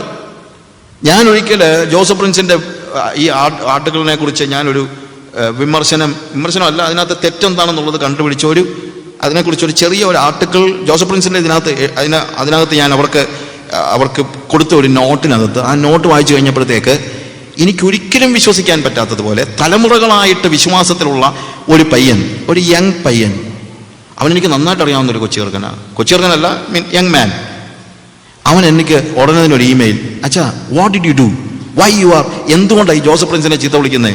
അല്ലെങ്കിൽ ഞാൻ ചീത്ത വിളിച്ചൊന്നുമില്ല, അയാൾ കാണിച്ച തെറ്റ് അല്ലെങ്കിൽ വേദവസത്തിന് വിരുദ്ധമായി പറഞ്ഞ കാര്യം പറഞ്ഞതേ ഉള്ളൂ. അച്ഛൻ അറിയാമോ, എൻ്റെ ജീവിതം മുഴുവൻ ഞാൻ പേടിച്ചാണ് ജീവിച്ചത്. എൻ്റെ പേടി മാറ്റിയത് ജോസഫ് പ്രിൻസ് ആണ്. ജോസഫ് പ്രിൻസിന്റെ പുസ്തകം വായിച്ചതിന് ശേഷമാണ് എനിക്ക് മനസമാധാനം ഉണ്ടായത്. എന്താ ജോസഫ് പ്രിൻസ് പറഞ്ഞത്? ജോസഫ് പ്രിൻസ് പറഞ്ഞു, നീ പാപം ചെയ്താൽ ദൈവം നിന്നെ കുറ്റം വിധിക്കത്തില്ല, നീ എന്ത് പാപം ചെയ്താലും നിനക്ക് യാതൊരു പ്രശ്നവുമില്ല, നീ പാപം ഏറ്റുപറയേണ്ട കാര്യമില്ല. കാര്യം ദൈവം ഓൾറെഡി കർത്താവ് കാൽവരി ക്രൂശിൽ മരിച്ചപ്പോൾ നിന്റെ കഴിഞ്ഞകാല പാപവും ഇപ്പോഴത്തെ പാപവും വരാൻ പോകുന്ന പാപവും ക്ഷമിച്ചു കഴിഞ്ഞു, പിന്നെ നീ എന്തിനാ ഏറ്റുപറയുന്നേ? ഭയങ്കര സമാധാനമായി പോയി. ഇവിടെ കർത്താവ് പറയുന്നത്, അവർ എൻ്റെ ന്യായപ്രമാണത്തെ അനുസരിക്കാതെ. എന്തുകൊണ്ട് അനുസരിക്കുന്നില്ല? പേടിയില്ലാത്തതുകൊണ്ട്. പ്രിയമുള്ളവരെ, പേടിക്കുന്നതാണോ പ്രശ്നം? അപകടം വന്ന് ചാടുന്നതാണോ പ്രശ്നം? നമ്മളൊന്ന് ആലോചിച്ച് നോക്കണം. സമാധാനം കിട്ടുന്നത് കള്ളം പറഞ്ഞിട്ടല്ല, നമ്മൾ മനസ്സിലാക്കണം. സത്യം പറഞ്ഞ് മനസ്സിലാക്കണം. പേടിക്കേണ്ട കാര്യം പേടിക്കണ്ടേ. ഞാൻ തൃശ്ശൂർ വെച്ചൊരു ഉദാഹരണം പറഞ്ഞു. ഈ മുനിസിപ്പാലിറ്റിയിൽ ഈ ചവറ് വാരുന്ന ഒരുത്തൻ ചവറിങ്ങനെ വാരിക്കൊണ്ട് പോകുന്ന കൂട്ടത്തിൽ മറ്റൊരുത്തൻ കണ്ടോണ്ട് നിന്നപ്പോൾ അതിൽ ഒരു പാമ്പ് ഇങ്ങനെ തൂങ്ങിക്കിടക്കുക വാരിയ കൂട്ടത്തിൽ. ഇതിവൻ നോക്കി കണ്ടില്ല, ഒരു പാമ്പിനെ ഇങ്ങനെ വാരിക്കൊണ്ട് പോവുകയാണ്. വാരിക്കൊണ്ട് പോകുന്ന കൂട്ടത്തിൽ പാമ്പ് കയ്യിലിരിക്കുക, അവൻ കണ്ടില്ല. അപ്പൊ കണ്ടു നിന്ന് ഒരുത്തൻ പറഞ്ഞു, പാമ്പ് എന്നോട്. ഇവ പെട്ടെന്ന് താഴെ ഇട്ടപ്പോൾ പത്തി വിടർത്തി പാമ്പ് നിൽക്കുകയാണ്. അപ്പൊ ഇവൻ മറ്റേ പാമ്പെന്ന് വിളിച്ച് പറഞ്ഞതിനോട് ഭയങ്കര ചൂട്, എന്തോടോ കാണിച്ചത്? ഞാനെന്താ കാണിച്ചു? താൻ എന്നെ പേടിപ്പിച്ചു കളഞ്ഞില്ലേ?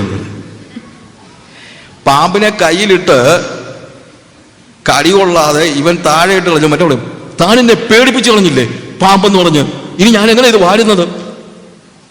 പേടിപ്പിച്ചു കളഞ്ഞില്ലേ എന്ന്. പ്രിയമുള്ളവരെ, പേടിപ്പിക്കുന്നതല്ലേ നല്ലത്? നിങ്ങളൊന്ന് ആലോചിച്ച് നോക്കി. അതോ കള്ളത്തരം പറഞ്ഞ് അവൻ ചാകുക പിടിക്കോ? ആ സ്നേഹം ഉണ്ടെങ്കിലേ ഒരുവൻ പേടിപ്പിക്കത്തുള്ളൂ. പേടിപ്പിക്കുന്നു പറഞ്ഞു കഴിഞ്ഞാൽ അങ്ങനെയുള്ള പേടിയല്ല. ഞാൻ പറഞ്ഞ് മനസ്സിലാക്കണം. അവനെ മുന്നറിയിപ്പാണ്. നമ്മൾ ഈ പറയുന്നതൊന്നും മനുഷ്യനെ പേടിപ്പിക്കുന്നതല്ല. വേദപുസ്തകം മനുഷ്യനെ പേടിപ്പിക്കാനുള്ള പുസ്തകമല്ല. പക്ഷേ വേദപുസ്തകം എന്ത് ചെയ്യുന്നുണ്ട്? മുന്നറിയിപ്പ് നൽകുന്നുണ്ട് എന്നുള്ളത് നിങ്ങൾ മനസ്സിലാക്കണം. തിരുവത്താഴത്തെ കുറിച്ചൊക്കെ അവർ പറയുമ്പോഴും അതാ പറയുന്നത്.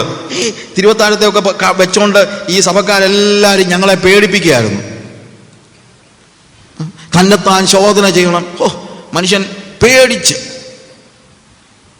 പിന്നെ ഒരു പേടിയില്ലാതെ വേണം ഇത് കഴിക്കാൻ. എനിക്കറിയത്തില്ല ആരാ പേടിക്കേണ്ടത്.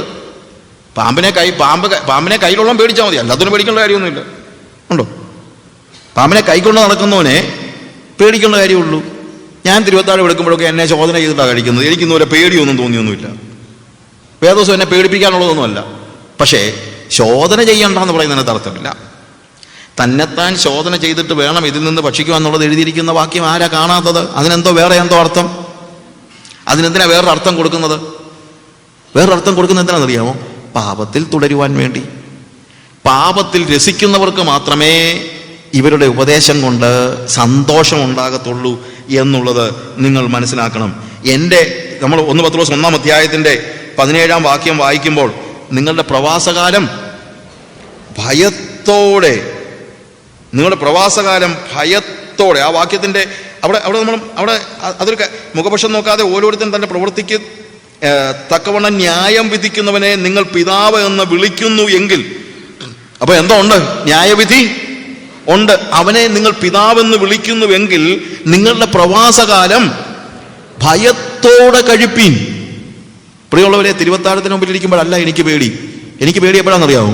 ഞാൻ വഴി കൂടെ നടക്കുമ്പോഴും മറ്റുള്ളവരോട് ഇടപെടുമ്പോഴും എല്ലാം എനിക്ക് പേടിയുണ്ട്. ഞാൻ എൻ്റെ പ്രവാസകാലം ഭയത്തോടെ തന്നെയാണ് കഴിയുന്നത്. എന്ന് വെച്ച് കഴിഞ്ഞാൽ ആരെങ്കിലും തല്ലിക്കൊള്ളുമെന്നുള്ള പേടിയല്ല. എൻ്റെ വിശുദ്ധ ജീവിതം നഷ്ടപ്പെടുമോ എന്നുള്ള പേടി, അല്ലാതെ വേറെ ഒന്നുമില്ല. കാര്യം എനിക്ക് എൻ്റെ വിശുദ്ധ ജീവിതം എന്ന് പറയുന്നത് സ്വർഗത്തിൽ പോകുമോ നരകത്തിൽ പോകുന്ന ഇതൊന്നുമല്ല എൻ്റെ വിഷയം. ദൈവത്തിൻ്റെ ശിക്ഷയുമല്ല വിഷയം. ബാംഗ്ലൂരിലെ എഞ്ചിനീയറിംഗിന് പഠിക്കാൻ പോയ ഒരു ചെറുക്കൻ അവൻ്റെ 18ാമത്തെ ബർത്ത്ഡേക്ക് കൂട്ടുകാരെല്ലാം കൂടെ കൂടിയ കൂട്ടത്തിൽ കൂട്ടുകാർ പറഞ്ഞു, ഇറ്റ്സ് യുവർ ബർത്ത്ഡേ റൈറ്റ്? എന്നെ പറഞ്ഞു യെസ്. Will celebrate right? പിള്ളേരുടെ ഇതല്ലേ? എന്നെ പറഞ്ഞു നമുക്ക് സെലിബ്രേറ്റ് ചെയ്യാം, എന്നിട്ട് ബർത്ത്ഡേ അല്ലേ, നമുക്ക് സെലിബ്രേറ്റ് ചെയ്യാം. അവൻ പറഞ്ഞു ഓക്കെ, നമുക്ക് ഏതെങ്കിലും റെസ്റ്റോറൻറ്റിൽ പോകാം. No will go to the pub. നമുക്ക് നേരെ പബ്ബിൽ പോയിട്ട് നന്നായിട്ട് അങ്ങ് എൻജോയ് ചെയ്യാം, മദ്യപിക്കാം. ഞാൻ പറഞ്ഞു നോ വേ, അത് പറ്റത്തില്ല. എന്നെ കൂട്ടുകാരെ you chicken you fear your father will hurt you. എടാ പേടിത്തോണ്ടാ, നീ നിന്റെ അപ്പൻ നിന്നെ ഹർട്ട് ചെയ്യുമെന്ന് പേടിക്കുന്നുണ്ടോ? ഞാൻ പറഞ്ഞു നോ, എനിക്ക് അങ്ങനത്തെ പേടിയൊന്നുമില്ല. പിന്നെന്താ? I fear I will hurt my father. എൻ്റെ പേടി ഞാനിത് ചെയ്യുന്നത് വഴി എൻ്റെ പിതാവിനെ ഹർട്ട് ചെയ്യുമെന്നാ. ഞാൻ പാപം ചെയ്യാതിരിക്കുന്നത് ദൈവം എന്നെ നരകത്തിൽ പിടിച്ച് തള്ളിയിടുമെന്നുള്ള പേടി കൊണ്ടൊന്നുമല്ല. പക്ഷെ ഞാൻ പാപം ചെയ്യാതിരിക്കുന്നത് എനിക്ക് വേണ്ടി രക്തം തന്ന് എന്നെ വീണ്ടെടുത്ത എൻ്റെ സ്വർഗസ്ഥ പിതാവിന് എൻ്റെ പാപം ഒരു വേദനയാകരുതെന്നുള്ളത് കൊണ്ടാണ് ഞാൻ പാപം ചെയ്യാതെ വിശുദ്ധ ജീവിതം ജീവിക്കുന്നത്. ഹല്ലേലൂയ.